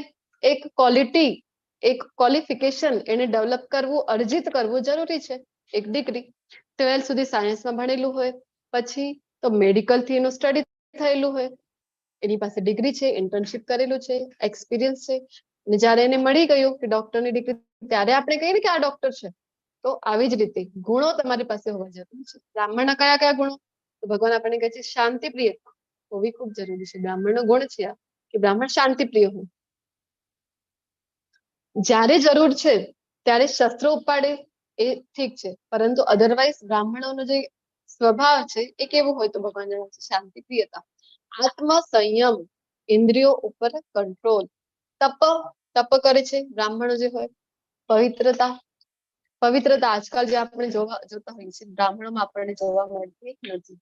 સહિષ્ણુતા, પવિત્રતાના પણ 2 પ્રકાર આપણે ભણી ગયા હતા. તો બાહ્ય પવિત્રતા એ ઠીક છે કે આપણે રાખી શકીએ, પરંતુ આંતરિક પવિત્રતાનું શું? જે અભ્યાંગ શુચિ છે એનું શું? આપણે જોયું હતું જેમ જેમ ભગવાનનું નામના જપ કરીએ તેમ આપણે અભ્યાંગ શુચિ થાય. સહિષ્ણુતા, સહનશીલતા, સત્યનિષ્ઠા, જ્ઞાન, વિજ્ઞાન તથા ધાર્મિકતા, આ સર્વ સ્વાભાવિક ગુણો છે કે જેમના થકી બ્રાહ્મણો કર્મ કરે છે. બ્રાહ્મણોના ગુણો આટલા બધા ભગવાન જણાવી રહ્યા છે, બધા ગુણમાં ટીક ટીક ટીક હોય તો તમે બ્રાહ્મણ કહેવાઓ છો, અધરવાઇઝ નહીં. બ્રાહ્મણના ઘરે જન્મ લઈને બ્રાહ્મણ કહેવાતા નથી. તો ભગવાન જયારે વર્ણ વ્યવસ્થા આપી રહ્યા છે તો એનો મતલબ એવો નથી કે જાતિવાદને પ્રોત્સાહિત કરી રહ્યા છે. આ તો એવું થયું કે અમુક સમયમાં અમુક લોકોએ બીજા જે લોકો છે નિમ્ન વર્ગીય એમને કહીને એમનું શોષણ કર્યું, પરંતુ એના લીધે અમુક લોકોના કારણે આપણે આખી વ્યવસ્થાને ખોટી પુરવાર કરીએ અથવા તો ખોટું કહીએ તો આ તો રોંગ છે, આ તો બરાબર નથી ને. ભગવાને જે આપ્યું હતું, કારણ કે સમાજ છે આપણો, જે સમાજમાં રહી રહ્યા છે એ વ્યવસ્થિત ચાલે, એની સુવ્યવસ્થા જળવાઈ રહે, એટલા માટે ભગવાન વ્યવસ્થા આપેલી છે આપણને. પરંતુ આપણે જો એને જાતિવાદ તરીકે લઈ રહ્યા છે તો આપણી એ ભૂલ છે.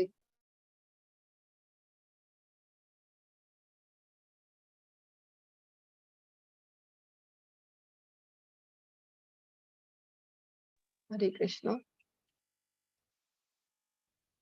તો તમે મને જણાવો કે આખા વિશ્વમાં એવો કોઈ દેશ આપણને જોવા મળે છે કે જ્યાં આ વર્ણ વ્યવસ્થા નથી આપેલી? બધી જગ્યાએ જોવા મળે છે ને. રશિયા લઈ લો, ચાઇના લઈ લો, આફ્રિકા, અમેરિકા, ઓસ્ટ્રેલિયા, કોઈ પણ એવો દેશ છે કે જ્યાં 4 વર્ણ આપણને જોવા નથી મળતા? એજ્યુકેટર્સ છે કે નહીં બધી જગ્યાએ, જે સમાજને શિક્ષણ આપે, સમાજને શિક્ષિત કરે છે, આવા એજ્યુકેટર્સનો વર્ગ છે કે નહીં કોઈ પણ દેશમાં? અથવા તો જે શાસન કરે, રક્ષણ આપે છે, આવા વર્ગ આપણને જોવા મળે છે કે નહીં બધા દેશોમાં? છે ને. તો ડિફેન્સ જે વર્ગ છે, એડમિનિસ્ટ્રેટિવ, બધી જગ્યાએ જોવા મળે છે, બધા દેશોમાં જોવા મળે છે. પછી જે બિઝનેસ ક્લાસ, મર્કન્ટાઇલ જે ક્લાસ છે, બિઝનેસ ક્લાસ છે, એ જોવા મળે છે કે નહીં બધા દેશમાં?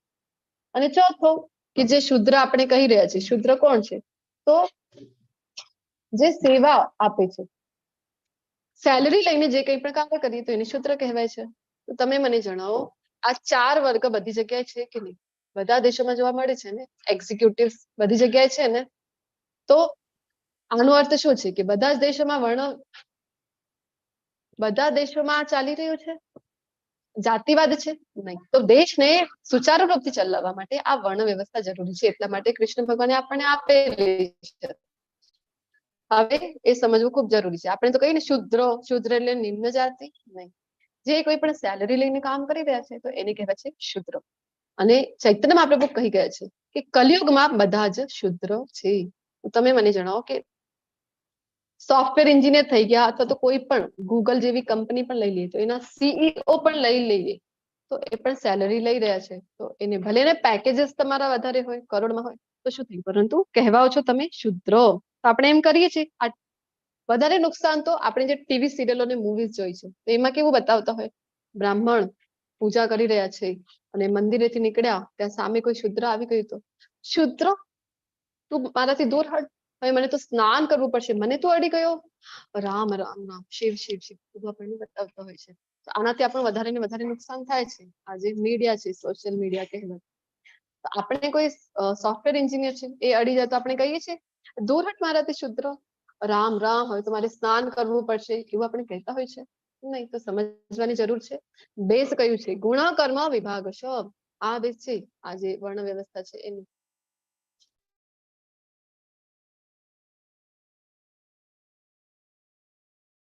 આગળ આપણને જે ગુણ બતાવી રહ્યા છે એ ક્ષત્રિયોના છે. કયા કયા ક્ષત્રિયોમાં આ ગુણ હોવા જરૂરી છે? વીરતા, શક્તિ, સંકલ્પ, દક્ષતા, યુદ્ધમાં ધૈર્ય, ઉદારતા, આની સાથે સાથે ઉદારતા પણ હોવી જરૂરી છે, તથા નેતૃત્વ. આ ક્ષત્રિયોના સ્વાભાવિક ગુણો છે તો તમે ક્ષત્રિય કહેવાઓ. ક્ષત્રિયોનું મુખ્ય કાર્ય શું છે? તો ક્ષત્રિય જે પ્રજાનું રક્ષણ કરે એને કહેવાય છે, ક્ષતિથી જે રક્ષા કરે એને કહેવાય ક્ષત્રિય. આવી ગાડી લઈ લઈએ મોટા મોટા અક્ષરમાં પાટિયા લગાવી દઈએ, ક્ષત્રિય, સાથે બાજુમાં તલવાર અને ઢાલ મૂકી દઈએ તો ક્ષત્રિય કહેવાય.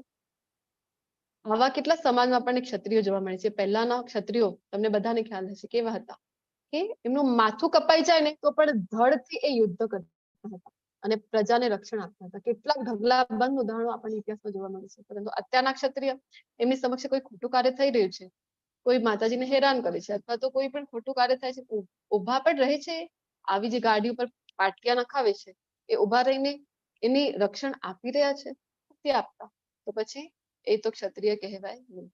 તો હવે બ્રાહ્મણો અને ક્ષત્રિયોના ગુણો બતાવ્યા અને વૈશ્યો અને શૂદ્રોના કર્મ ભગવાન બતાવી રહ્યા છે. તો વૈશ્યનો કર્મ કયો છે? ખેતી, ગોરક્ષા, વેપાર વૈશ્યોના સ્વાભાવિક કર્મ છે.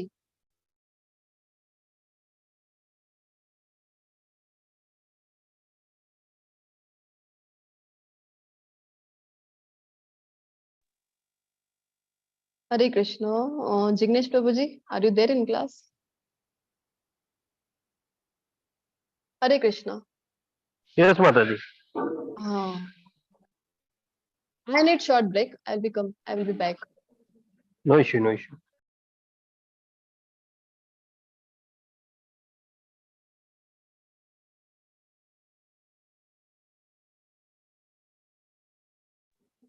હરે કૃષ્ણ બધાને. માતાજી આવે ત્યાં સુધી L2 માટેની થોડીક ચર્ચા કરી દઈએ.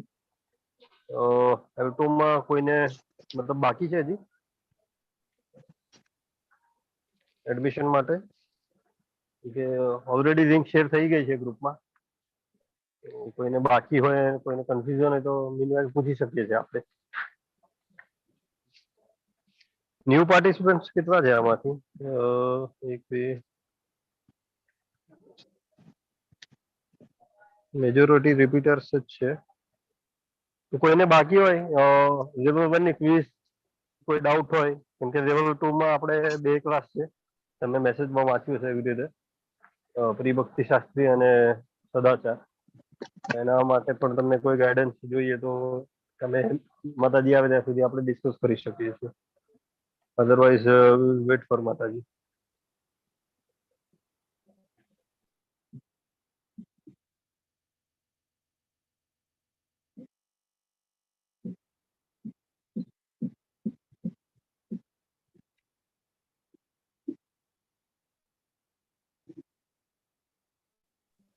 ઓકે, આઈ ગેસ કોઈને ક્વેરી નથી. કોઈ વાંધો નહીં, આપણે 2-5 મિનિટ વેઇટ કરી લઈએ માતાજીને. અમને જરાક બ્રેક લેવી છે 5 મિનિટ, પછી આપણે કન્ટિન્યુ કરીએ.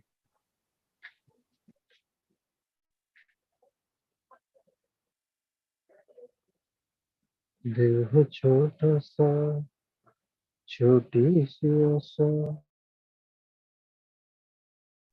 હરે Krishna. Sorry for interruption. Okay, તો હવે વૈશ્ય અને શુદ્રના કર્મ ભગવાન બતાવવા જઈ રહ્યા છે. તો વૈશ્યના કર્મ ખેતી ગૌરક્ષાને વૈશ્યના કર્મ છે. તો તમારો જન્મ બ્રાહ્મણ કુટુંબમાં થયો છે, પરંતુ તમે કરી રહ્યા છો ખેતી અથવા તો કોઈ વેપાર કરી રહ્યા છો તમે, તો તમે વૈશ્ય જણાવો છો, તો તમે બ્રાહ્મણ નથી. કારણ કે અહીંયા ગુણ અને કર્મની વાત છે, જન્મની વાત ક્યાંય આપણને શાસ્ત્રમાં જોવા મળતી નથી. શ્રમ તથા બીજાઓની સેવા કરવી એ શુદ્રના કર્મ છે. આપણે વાત કરીને શુદ્ર છે તો સેલરી લઈને જે કર્મ કરે છે તો એ બધા શુદ્ર છે. તો ભલે ને તમે કોઈ મોટા એન્જિનિયર હોવ, ડોક્ટર હોવ, પરંતુ તમે સેલેરી લઈ રહ્યા છો. હવે જો આરોગ્ય જે વિભાગ હતું પહેલા કેવું હતું કે સેવાના ભાવથી કરવામાં આવતું હતું, પરંતુ અત્યારે આપણે એની જો પ્રોફેશન બનાવી લીધું છે, મોટા અમાઉન્ટમાં આપણે જો ફીસ ચાર્જ કરી રહ્યા છે ડોક્ટર્સ છે, તો એ પણ શુદ્રની કેટેગરીમાં આવી જાય છે. તો સમજવું જરૂરી છે. હવે આ 4 વર્ણ છે તો આપણને એમ થાય ને કે બ્રાહ્મણો એટલે ઉચ્ચ છે.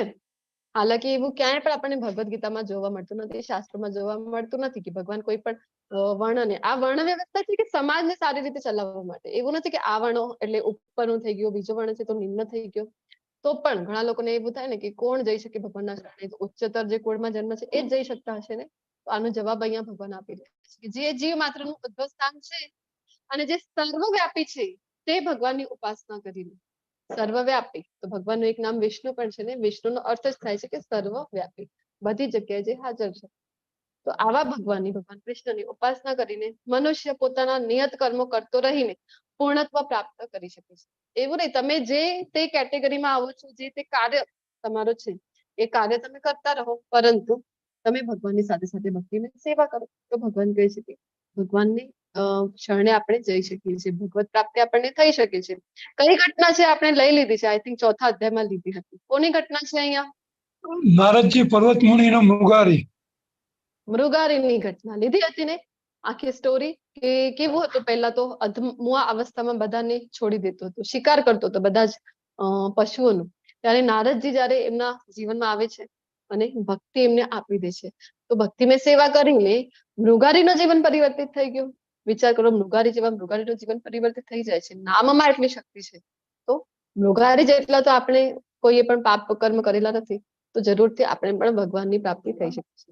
હજી આગળ જણાવે છે કે અન્ય કોઈના સ્વધર્મરૂપ કર્મને સ્વીકારીને તેને સારી રીતે કરવા કરતા પોતાના નિયત સ્વધર્મરૂપ કર્મને કરતા રહેવું વધારે સારું છે, ભલે પછી તે ક્ષતિયુક્ત રીતે કરવામાં કેમ ના આવતું હોય. તો અહીંયા ભગવાન જે આપણને સમજાવી રહ્યા છે કે પોતાના સ્વભાવ પ્રમાણેનું નિર્દિષ્ટ કર્મ કદાપી પાપથી પ્રભાવિત થતું નથી. દરેક વ્યક્તિની સાયકોફિઝિકલ નેચર હોય છે, જેના અનુસાર એની રુચિ પણ અલગ અલગ વિષયોમાં હોઈ શકે છે. આપણે કેવું છે, આજકાલના પેરેન્ટ્સ માટે તો ખૂબ મોટો શ્લોક અહીંયા ભગવાન સમજાવી રહ્યા છે. આપણે કેવું છે, આ મેડિકલમાં ગયો બાજુવાળાનો દીકરો છે એ ચલ તારે પણ મેડિકલ માટે પ્રિપેરેશન કરવી છે, આપણા બાળકોને આપણે આવી રીતે ટ્રીટ કરીએ છીએ. તો અહીંયા એક ખૂબ સુંદર ઉદાહરણ આપેલું છે કે બધા જ એનિમલ્સ છે ને એ મૂકેલા છે પ્રાણીઓ એક જગ્યાએ, અને રેસ થવા જઈ રહી છે બધાના વચ્ચે. રેસ કઈ છે? એક મોટો વૃક્ષ છે, જે ઝડપથી વૃક્ષો પર ચડી જાય ને એ વિનર. કોણ વિનર થશે? હાથી પણ એમાં છે, વાંદરો પણ છે, પેંગ્વિન છે, માછલી છે. વિચાર કરો, માછલી તો પાણીમાં જ રહે છે, હવે ઝાડ ઉપર કેમ ચડે? કૂતરો, પક્ષી, આ બધા છે તો કોણ ફર્સ્ટ કોણ આવશે આ રેસમાં? કોણ વિનર થશે? વાંદરો. વાંદરો. પછી અહીંયા તો પક્ષી પણ છે, તો વાંદરા કરતા પણ ફાસ્ટ ઉડીને પક્ષી તરત આવે. જ વૃક્ષો પર ચડી જાય. તો આવી કોમ્પિટિશનમાં આપણે આપણા બાળકોને મૂકી રહ્યા છીએ કે ભલે ને એનો ઇન્ટરેસ્ટ છે કે નહીં જે તે સબ્જેક્ટમાં, એ આપણે જોતા નથી. તો આના માટે અહીંયા ભગવાન જણાવી રહ્યા છે. પહેલા આ બધું ગુરુકુળ સિસ્ટમ હતી ને, તો બાળકોને જે વિષયમાં રુચિ છે એ જ વિષયોમાં એને વધારે ને વધારે આગળ વધવા માટે પ્રોત્સાહિત કરવામાં આવતું હતું. આ અત્યારે જે એજ્યુકેશન સિસ્ટમમાં છે અને આપણે બધા પેરેન્ટ્સ પણ ભગવદ ગીતાનું નોલેજ જ્ઞાન લીધેલું નથી, તો આપણે પણ આપણા બાળકોને ભારતમાં તો અત્યારે જે આપણને જોવા મળે છે તો 2 જ કરિયર જોવા મળે, કાં તો ડોક્ટર કાં તો એન્જિનિયર. આના સિવાય ત્રીજો તો કરિયર જ નથી એવું બધા પેરેન્ટ્સ લાગતું હોય. એના માટે જ પ્રિપેરેશન કરવા માટે બાળકોને ફોર્સ કરતા હોય છે. સમજવાની જરૂર છે. આ પ્રમાણે જે દિવ્ય અવસ્થામાં રહેલો હોય છે તે તરત જ પરબ્રહ્મની અનુભૂતિ કરે છે અને પૂર્ણપણે આનંદમય બને છે. પોતપોતાના સ્વભાવ મુજબનું કર્મ કરીએ અને સાથે સાથે શું કરવાનું છે? ભગવાનની ભક્તિની સેવા. તો આનંદની અનુભૂતિ આપણને થઈ શકે છે. ભગવાનના ભક્તો અહીંયા આપણને જોવા મળી રહ્યા છે. કેવા આનંદમાં છે, ભગવાનનું નામનું કીર્તન કરે છે ત્યારે કેટલા આનંદમાં આપણને જોવા મળે છે. કોઈ પણ લગ્ન પ્રસંગમાં, કોઈ મિત્રના લગ્નમાં પણ આવી રીતે આનંદમાં કોઈને નૃત્ય કરતા તમે જોયું હશે નહીં. જેટલું આનંદમાં નૃત્ય કરતા ડિવોટીઝ આપણને જોવા મળે છે. ઇસ્કોન ટેમ્પલે ક્યારે જવાનું થાય અથવા તો નગર સંકીર્તન થતું હોય ત્યારે તમે જોઈ શકો છો કે ધૈર્ય અને ઉત્સાહની વાત કરી રહ્યા હતા ને ભગવાન કરતા, સાત્વિક કરતા. એટલું જ ધૈર્ય અને ઉત્સાહ આપણને ભક્તોમાં જોવા મળે છે અને એટલું જ આનંદ. તે કદાપી શોક કરતો નથી કે કશાયની કામના પણ કરતો નથી. ભગવાનના ભક્તોને કોઈ પોતાની ઇન્દ્રિય તૃપ્તિની કોઈ ઈચ્છા જ નથી હોતી, તો કોઈ કામના જ નથી હોતી. જે ભગવાન આપી રહ્યા છે તો ભગવાનની કૃપા માને છે. કોઈ દુઃખ પણ આવી ગયું તો શું માને છે કે ભગવાન મારા કર્મો તો એવા હતા ને કે મને તો વધારે ને વધારે દુઃખ ભોગવવું, પરંતુ તમે એટલા કૃપાલુ છો તો જેના લીધે આટલાથી જ પતી ગયું. આવી રીતે માને છે. તે જે માત્ર પણ સમભાવ રાખે છે તે અવસ્થામાં તે મારી શુદ્ધ ભક્તિ પામે છે. આપણા જે ટેમ્પલ પ્રેસિડેન્ટ છે પરમ પૂજ્ય નામેષ્ટદાસ પ્રભુજી, એમના જે ગુરુ મહારાજ છે પરમ પૂજ્ય જય પતાકા સ્વામી મહારાજ, એમનું જ અહીંયા ઉદાહરણ આપેલું છે. એ જયારે પ્રભુપાદજીથી મળ્યા હતા તો બધું છોડીને પણ પ્રભુપાદજીના શરણે જવા ઈચ્છતા હતા, પરંતુ પ્રભુપાદજી ના પાડે છે. એમને કહે છે કે જે તે તમે કાર્ય કરી રહ્યા છો તે કરો અને સાથે સાથે તમારી ભક્તિ સાધના ચાલુ રાખો.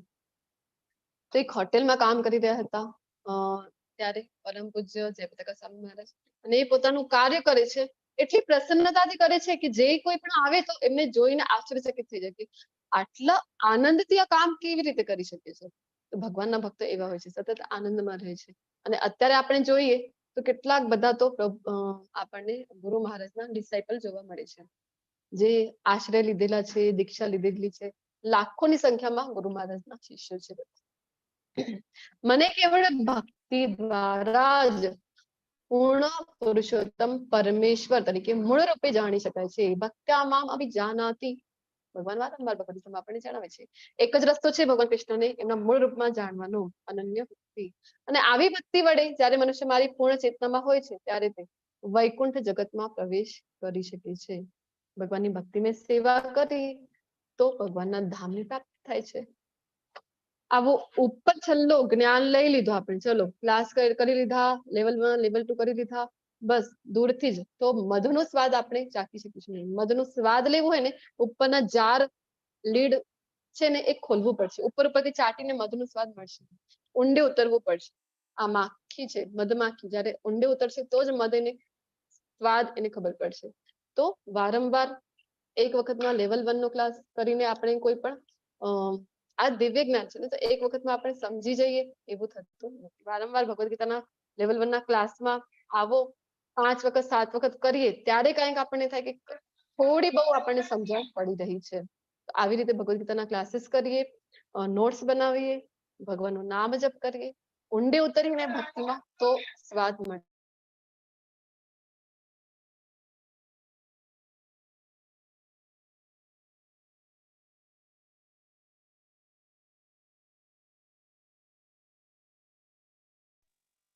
હરે કૃષ્ણ.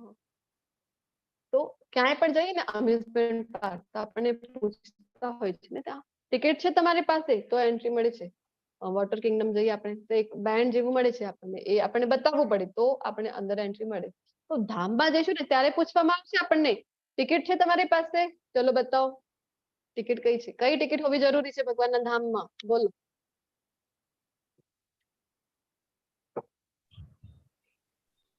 કઈ ટિકિટ જોઈએ ધામમાં? ભક્તિની ટિકિટ હોય એકમાત્ર તો આપણને એન્ટ્રી મળવાની છે, અધરવાઇઝ નહીં. મારા રક્ષણમાં રહેલો મારો શુદ્ધ ભક્ત બધા પ્રકારના કાર્યો કરતો હોવા છતાં મારી કૃપાથી સનાતન તથા અવિનાશી ધામને પ્રાપ્ત કરે છે.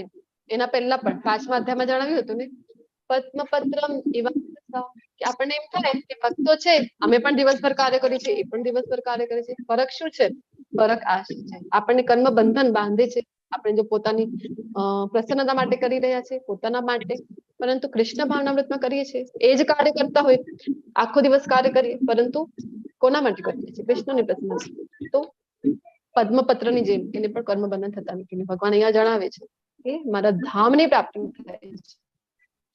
જો તું મારામાં ચિત્તવાળો થઈશ તો તું મારી કૃપાથી બધા જીવનના સર્વ વિઘ્નોને ઓળંગી જઈશ. પરંતુ જો મિથ્યાહંકાર વશ તું આવી ચેતના એટલે કે ભાવનામાં કાર્ય કરીશ નહીં અને મારી વાત સાંભળીશ નહીં તો તું નષ્ટ થઈ જઈશ. આખો એક મોટો સાગર હોય અને કોઈ આપણને કહે કે એને પાર કરવાનું છે, તો કેવું હોય? સાગરને પાર કરવું કેટલો ડિફિકલ્ટ છે ને. અને જો ગાયનો પંજાથી કોઈ બનેલું હોય ને નીચે એવું ખાડું નાનકડું, એના અંદર પાણી ભરી દઈએ તો આવું નાનકડું ખાડા જેવું બની જાય. એને પાર કરવું કેવું છે? તો સહેલું છે. નાનો બાળક પણ હોય ને તો સહજતાથી એને પાર કરી શકીએ. તો જયારે ભક્તિમય સેવા કરીએ ને તો આ જે ભવસાગર છે તો આપણી માટે એ પણ કેવું બની જાય છે? આખો ભવસાગર જેને પાર કરવું મુશ્કેલ, તો આ નાના ખાડા જેવું બની જાય છે. ખૂબ સરળતાથી આપણે એને પાર કરી શકીએ. આ ભક્તનો ઉદાહરણ આપણે 12મા અધ્યાયમાં પણ 7મા અધ્યાયમાં જોયું હતું કે ભગવાને કીધું હતું ને ત્યારે તેષામ અહમ સમુદ્રતા મૃત્યુ સંસાર સાગરાત, કે આવા મારા શુદ્ધ ભક્તોને આજે જન્મ મૃત્યુ રૂપી સાગરમાં ફસાયેલા છે, તણાઈ રહ્યા છે, એમની રક્ષણ કરવા માટે હું પોતે આવું છું એમનો ઉદ્ધાર કરવા. અને ભગવાન આવે છે. આ ભક્ત બંને હાથ ઊંચા કરીને શરણાગતિ સ્વીકારે છે અને ભગવાન પોતે ગરુડ ઉપર સવાર થઈને આવે છે. આવી જાને ધામમાં, શું કામ અહીંયા હેરાન થાય છે? હે અર્જુન, પરમેશ્વર જીવ માત્રના હૃદયમાં વસે છે. અને તો 13મા અધ્યાયમાં પણ કીધું હતું, અહીંયા પણ કહી રહ્યા છે, ઈશ્વર સર્વભૂતાનામ હૃદય છે અર્જુન તિષ્ઠતિ. ક્યાં છે પરમાત્મા? તો બધાના હૃદયમાં. તો એ કોણ છે? પરમાત્મા સ્વરૂપે કૃષ્ણ પોતે છે.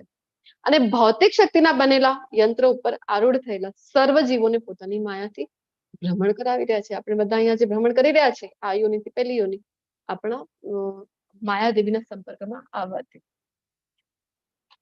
તો કૃષ્ણ આપણા હૃદયમાં રહેલા છે. તો હે ભારત, સર્વથા સંપૂર્ણપણે તેમના જ શરણે જા. જે હૃદયમાં છે કૃષ્ણ, એમના શરણે જવાની વાત કરી રહ્યા છે.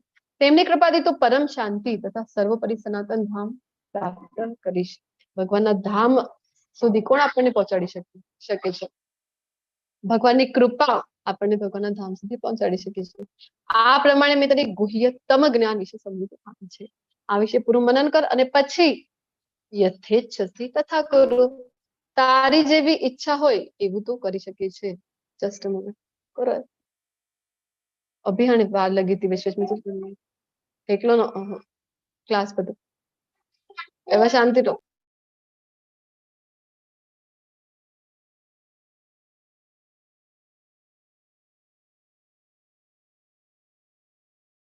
હરે કૃષ્ણ. ભગવાન આટલું બધું જ્ઞાન આપી રહ્યા છે પછી કહે છે કે યથેચ્છસી તથા કરો, કે તારી જેવી ઈચ્છા હોય એવું તું કર. કારણ કે શ્રેષ્ઠ શિક્ષક છે ને, આપણે ચર્ચા કરી હતી પહેલા. એવું નથી કહેતા કે આટલું તો જ્ઞાન આપું છું હવે ઉઠો યુદ્ધ કર, એવું નથી કહેતા. તદે મારું ચિંતન કર. મન મદ ભક્તો મધ્યાજી નમસ્કુરુ મામે વૈશ્યસી સત્યમ તે પ્રતિજાને પ્રિયોસી મે. આ જ લાઈન આપણે 9.34 માં પણ જોઈ હતી કે આખું પહેલી જે લાઈન છે ને ભગવદ ગીતાના શ્લોકની રિપીટ થઈ રહી છે. કારણ કે એનું મહત્વ એટલું છે. ત્યારે મહત્વ હોય કોઈ પણ વસ્તુનું ત્યારે એ રિપીટ કરવામાં આવે છે.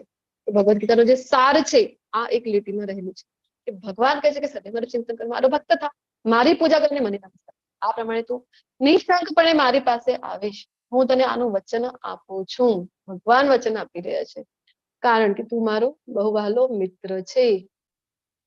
કેવી રીતે કરી શકીએ? મનમના, ભગવાનમાં મન જપ કરીને, મદ ભક્તો ભોગ ધરાવીને, મધ્યાજી ભગવાનની પૂજા આરતી કરીને, મંગલા આરતી કરીએ આપણે, શૃંગાર આરતી કરીએ, સંધ્યા આરતી કરીએ, મામ નમસ્કુરુ જયારે પણ ભગવાનની સમક્ષ ગયા હોય, મંદિરે ગયા હોય તો દંડવત પ્રણામ કરીને, સર્વ પ્રકારના ધર્મનો ત્યાગ કર. સર્વ ધર્માન પરિત્યજ્ય મામ એકમ શરણમ પ્રજ અહમ ત્વામ સર્વ પાપેભ્યો મોક્ષયિષ્યામિ મા શુચ. તો ધર્મ બધા ધર્મ એટલે કે હિન્દુ ધર્મ, મુસ્લિમ ધર્મ, એ ધર્મની વાત કરે છે ભગવાન. એ સમય તો એક જ ધર્મ હતો, સનાતન ધર્મ. તો જે કંઈ પણ તું કાર્ય કરી રહ્યો છે, જે કંઈ પણ ધર્મ છે તારો, એને તું બાજુ પર મૂક અર્જુન, અને મારી શરણે આવી જા. હું તારો સર્વ પાપોમાંથી ઉદ્ધાર કરીશ, ડરીશ નહીં. તો ભગવાનની શરણાગતિ સ્વીકારીએ તો મૃગારી જેવા મૃગારી જે અધમ કાર્ય કરે છે, જગાઈ મધાઈને જોયા હતા આપણે કે અધમથી અધમ કૃત્ય કરેલું હતું, નરાધમ હતા, તો પણ એમનો ઉદ્ધાર કરે છે કે નહીં? તો આપણો પણ ઉદ્ધાર કૃષ્ણ શું કામ નહીં કરે? આપણે કૃષ્ણના શરણે જઈએ તો કૃષ્ણ અવશ્ય કરે છે. તો હવે આ જે શ્લોક છે કે 18.68 ને 69, ત્યાં ભગવાન આપણને બતાવી રહ્યા છે. તો આ જ કારણ છે કે જેના લીધે બધા ભક્તો અહીંયા નિસ્વાર્થ પોતાની સેવા આપી રહ્યા છે. અહીંયા જેટલા પણ ટીચર્સ, વોલન્ટિયર્સ, એડમિન, આ બધા કો હોસ્ટની સેવા આપે છે. આ બધા પોતાનું કોઈ અહીંયા એમને મળે છે એના બદલામાં કે સેલેરી મળી રહી છે, ચલો આટલા ક્લાસીસ લીધા તો તમને આટલી અમાઉન્ટ મળી રહી છે, આવું છે નથી. તો પણ અહીંયા નિસ્વાર્થ ભાવે સેવા આપે. શું કામ? તો કારણ કે ભગવાનની ઈચ્છા છે. ભગવાન કહી રહ્યા છે કે જે મનુષ્ય ભક્તોને આ પરમ રહસ્ય બતાવે છે. કયું રહસ્ય? કૃષ્ણ અને અર્જુન વચ્ચેનું જે ગુહ્યતમ જ્ઞાનની ચર્ચા ભગવાને કરી છે, તે શુદ્ધ ભક્તિ પ્રાપ્ત કરે છે. તો ભગવાનના ધામમાં જવા માટે જે ટિકિટ છે એ છે ભક્તિ. તો એની પ્રાપ્તિ ક્યારે થાય છે? જ્યારે આનો આપણે પ્રચાર કરીએ, કૃષ્ણ ભાવનામૃતનો પ્રચાર કરીએ તો એ ભક્તિની ટિકિટ આપણને મળે છે. તો શું થાય? ટિકિટ હોય તો આપણને એન્ટ્રી મળે છે ભગવાનના ધામમાં. એમાં લેશ માત્ર શંકા નથી. આ જગતમાં તેના કરતા એટલે કે જે કૃષ્ણ ભાવનામૃતનો પ્રચાર કરે છે, અન્ય કોઈ સેવક મને વધારે પ્રિય નથી અને કદી વધારે પ્રિય થશે પણ નહીં. તો તમને બધાને પણ કૃષ્ણનો પ્રિય થવું છે કે નહીં? બોલો, થવું છે હા. ને બધાને કૃષ્ણનો પ્રિય? હા. તો આપણે પણ યસ, ખૂબ સરસ. તો કૃષ્ણના પ્રિય થવા છે આપણને, તો આપણે પણ જે ભગવાન આપણને જણાવી રહ્યા છે કૃષ્ણ ભાવનામૃતનો પ્રચાર, તમારી પાસે ન્યૂ બેચની લિંક આવી ગઈ હશે, મેસેજ આવી ગયો હશે, જરૂરથી વધારે ને વધારે પ્રમાણમાં તમારા પ્રિયજન, સ્નેહીજન એવા વ્યક્તિઓ સાથે શેર કરો, એમને પણ આ ક્લાસમાં જોડાઓ. અને હું જાહેર કરું છું કે જે મનુષ્ય આપણા સંવાદનું અધ્યયન કરે છે એટલે કે ભગવદ ગીતાનું, તે પોતાની બુદ્ધિથી મારી પૂજા કરે છે. આપણે બધા 18 દિવસથી જે કરી રહ્યા છે શું છે? અહીંયા વાસ્તવમાં 1-1.5 કલાકના ક્લાસમાં સાથે મળીને આપણે ભગવાનની પૂજા કરી રહ્યા છીએ. કોઈ આપણને કે ચલો 1.5 કલાક તમારે પૂજા કરવાની છે, પૂજાની પ્લેટ તૈયાર રાખો અને મંત્રો બોલો, પૂજા કરો, થશે આપણાથી? નહીં થાય. તો આપણે જે એકબીજાના એસોસિએશન દ્વારા આપણે અહીંયા જે ક્લાસમાં ભગવદ ગીતાની ચર્ચા કરીને 1.5 કલાક એવરી ડે કરી છે, આ શું છે? તો ભગવાનની બુદ્ધિથી પૂજા આપણે બધાએ કરી છે.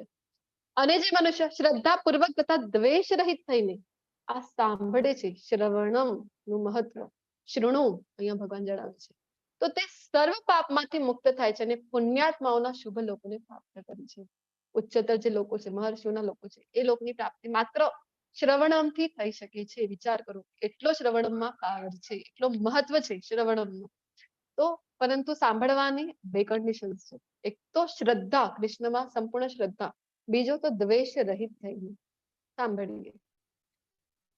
તો અર્જુનજી પણ શ્રેષ્ઠ શિષ્ય છે. શું કહી રહ્યા છે? હે કૃષ્ણ, હે અચ્યુત, હવે મારો મોહ દૂર થઈ ગયો છે. આપની કૃપાથી મને મારી સ્મરણ શક્તિ પાછી મળી ગઈ છે.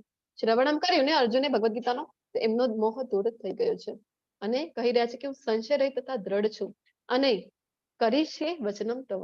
તમે જેમ કહો છો ને એવું જ હું હવે કરવા તૈયાર છું તમારા આદેશ પ્રમાણે. તો 45 મિનિટ્સમાં આ ભગવદ ગીતાની ચર્ચા થઈ ગઈ છે અર્જુનજી અને ભગવાન શ્રી કૃષ્ણના વચ્ચે, અને અર્જુનજી તૈયાર થઈ ગયા છે યુદ્ધ કરવા માટે. હવે સંજયજી જણાવી રહ્યા છે ધૃતરાષ્ટ્રને કે આ પ્રમાણે મેં કૃષ્ણ તથા અર્જુન બંને મહાપુરુષોનો સંવાદ સાંભળ્યો. આ સંદેશ એટલો અદ્ભુત છે કે મારા શરીરે રોમાંચ થાય છે. રોમાંચ. ભગવાનના ભક્તો જ્યારે ભગવાનની કથાઓ સાંભળે છે ને તો એમના શરીરે રોમાંચ થઈ જાય છે, ગૂઝબમ્સ કહીએ ને આપણે. તો વ્યાસદેવની કૃપાથી મેં આ પરમ ગુહ્ય સંવાદ પ્રત્યક્ષપણે યોગેશ્વર કૃષ્ણના મુખેથી અર્જુનને કહેવામાં આવતો સાંભળ્યો છે. અહીંયા પોતાના ગુરુને યાદ કરી રહ્યા છે. તો અર્જુનજી, સંજયજી, કારણ કે એના પહેલા અર્જુનજી પોતાના ગુરુ પ્રત્યે પોતાનો ગ્રેટિટ્યુડ પ્રકટ કરે છે અને અહીંયા સંજયજી પ્રકટ કરી રહ્યા છે. કોણ હતા? વ્યાસદેવજી. કારણ કે એમની કૃપાથી એમને દિવ્ય દૃષ્ટિ મળેલી હતી, તો જેના કારણે આ જોઈ શક્યા, ભગવદ ગીતાનું જ્ઞાન લઈ શક્યા. હે રાજા, જ્યારે હું કૃષ્ણ તથા અર્જુન વચ્ચે થયેલા આ અદ્ભુત તથા પવિત્ર સંવાદનું વારંવાર સ્મરણ કરું છું ત્યારે પ્રતિ ક્ષણે હર્ષ વિભોર થઈ જાઉં છું. ભગવાનના ભક્તો જ્યારે જ્યારે સ્મરણ કરે છે ત્યારે ત્યારે ભગવાનના પ્રતિ વધારે ને વધારે એ આકૃષ્ટ થઈ જાય છે. જ્યાં યોગેશ્વર કૃષ્ણ છે, યત્ર યોગેશ્વર કૃષ્ણો યત્ર પાર્થો ધનુર્ધર, અને જ્યાં ધનુર્ધર અર્જુન છે, તત્ર શ્રીર વિજયો ભૂતિર ધ્રુવા નિતિર મતિર મમ. તો ત્યાં વિજય એ નક્કી છે. ઐશ્વર્ય, વિજય, અસાધારણ શક્તિ તેમજ નીતિ પણ નિશ્ચિતપણે રહી છે એવું મારું મત છે. યુદ્ધ હજી શરૂ નથી થયું, હજી તો ભગવદ ગીતાનું જ્ઞાન જ પૂર્ણ થયું છે, ત્યારે જ સંજયજી ધૃતરાષ્ટ્રને જણાવી રહ્યા છે કે વિજય તો આ પક્ષની નક્કી છે. કારણ કે જ્યાં કૃષ્ણ હોય અને જ્યાં અર્જુન જેવા ધનુર્ધર હોય, ભક્ત હોય, ત્યાં વિજય નક્કી છે. તો આપણે પણ સતત આપણે વાત કરીને કે આપણે પણ સતત બેટલ ફિલ્ડમાં છીએ. આપણા મનમાં સતત યુદ્ધ ભૂમિ પર આપણે સવાર છીએ. પ્રતિક્ષણ આપણના જીવનમાં આપણને એમ લાગે કે આ તો યુદ્ધ જેવી પરિસ્થિતિ છે, કરું કે મરું. તો ક્યારે વિજય થશે આપણો? જ્યારે કૃષ્ણ આપણી સાથે હશે ત્યારે, જ્યારે ભક્તોનો સંગ આપણી સાથે હોય ત્યારે. તો ભગવદ ગીતાના મુખ્ય સંદેશો જે આપણે શીખ્યા છે કે આપણે શરીર નથી, આત્મા છે. સર્વોચ્ચ વ્યક્તિત્વ, સુપ્રીમ પર્સનાલિટી ઓફ ગોડહેડ માત્ર ને માત્ર કૃષ્ણ છે. અને પૂર્ણતા પ્રાપ્ત કરવા માટે, ભગવદ ધામની પ્રાપ્તિ કરવા માટે ભક્તિમય સેવાઓ શ્રેષ્ઠ પ્રક્રિયાઓ છે. તો આની સાથે ભગવાનના નામનો જપ કરો, જે આપણને પ્રભુપાદજી સમજાવી ગયા છે. આની સાથે આપણો જે 18મો અધ્યાય છે અને આ જ્ઞાન યજ્ઞ છે ભગવદ ગીતા લેવલ 1 નો બેચ 39 પૂર્ણ થાય છે. તમે બધા જે સાત્વિક કર્તા વિશે ભગવાન આજે જણાવી રહ્યા હતા, ધૈર્ય અને ઉત્સાહ, એટલા જ ધૈર્ય અને ઉત્સાહ સાથે અમારી સાથે બનેલા છો. અમે તમારા ખૂબ ખૂબ હૃદયપૂર્વક આભારી છે. વાંછા કલ્પતરુભ્યશ્ચ કૃપા સિંધુભ્ય એવ ચ પતિતાનાં પાવનેભ્યો વૈષ્ણવેભ્યો નમો નમઃ. હરે કૃષ્ણ. હરે કૃષ્ણ. હરે કૃષ્ણ.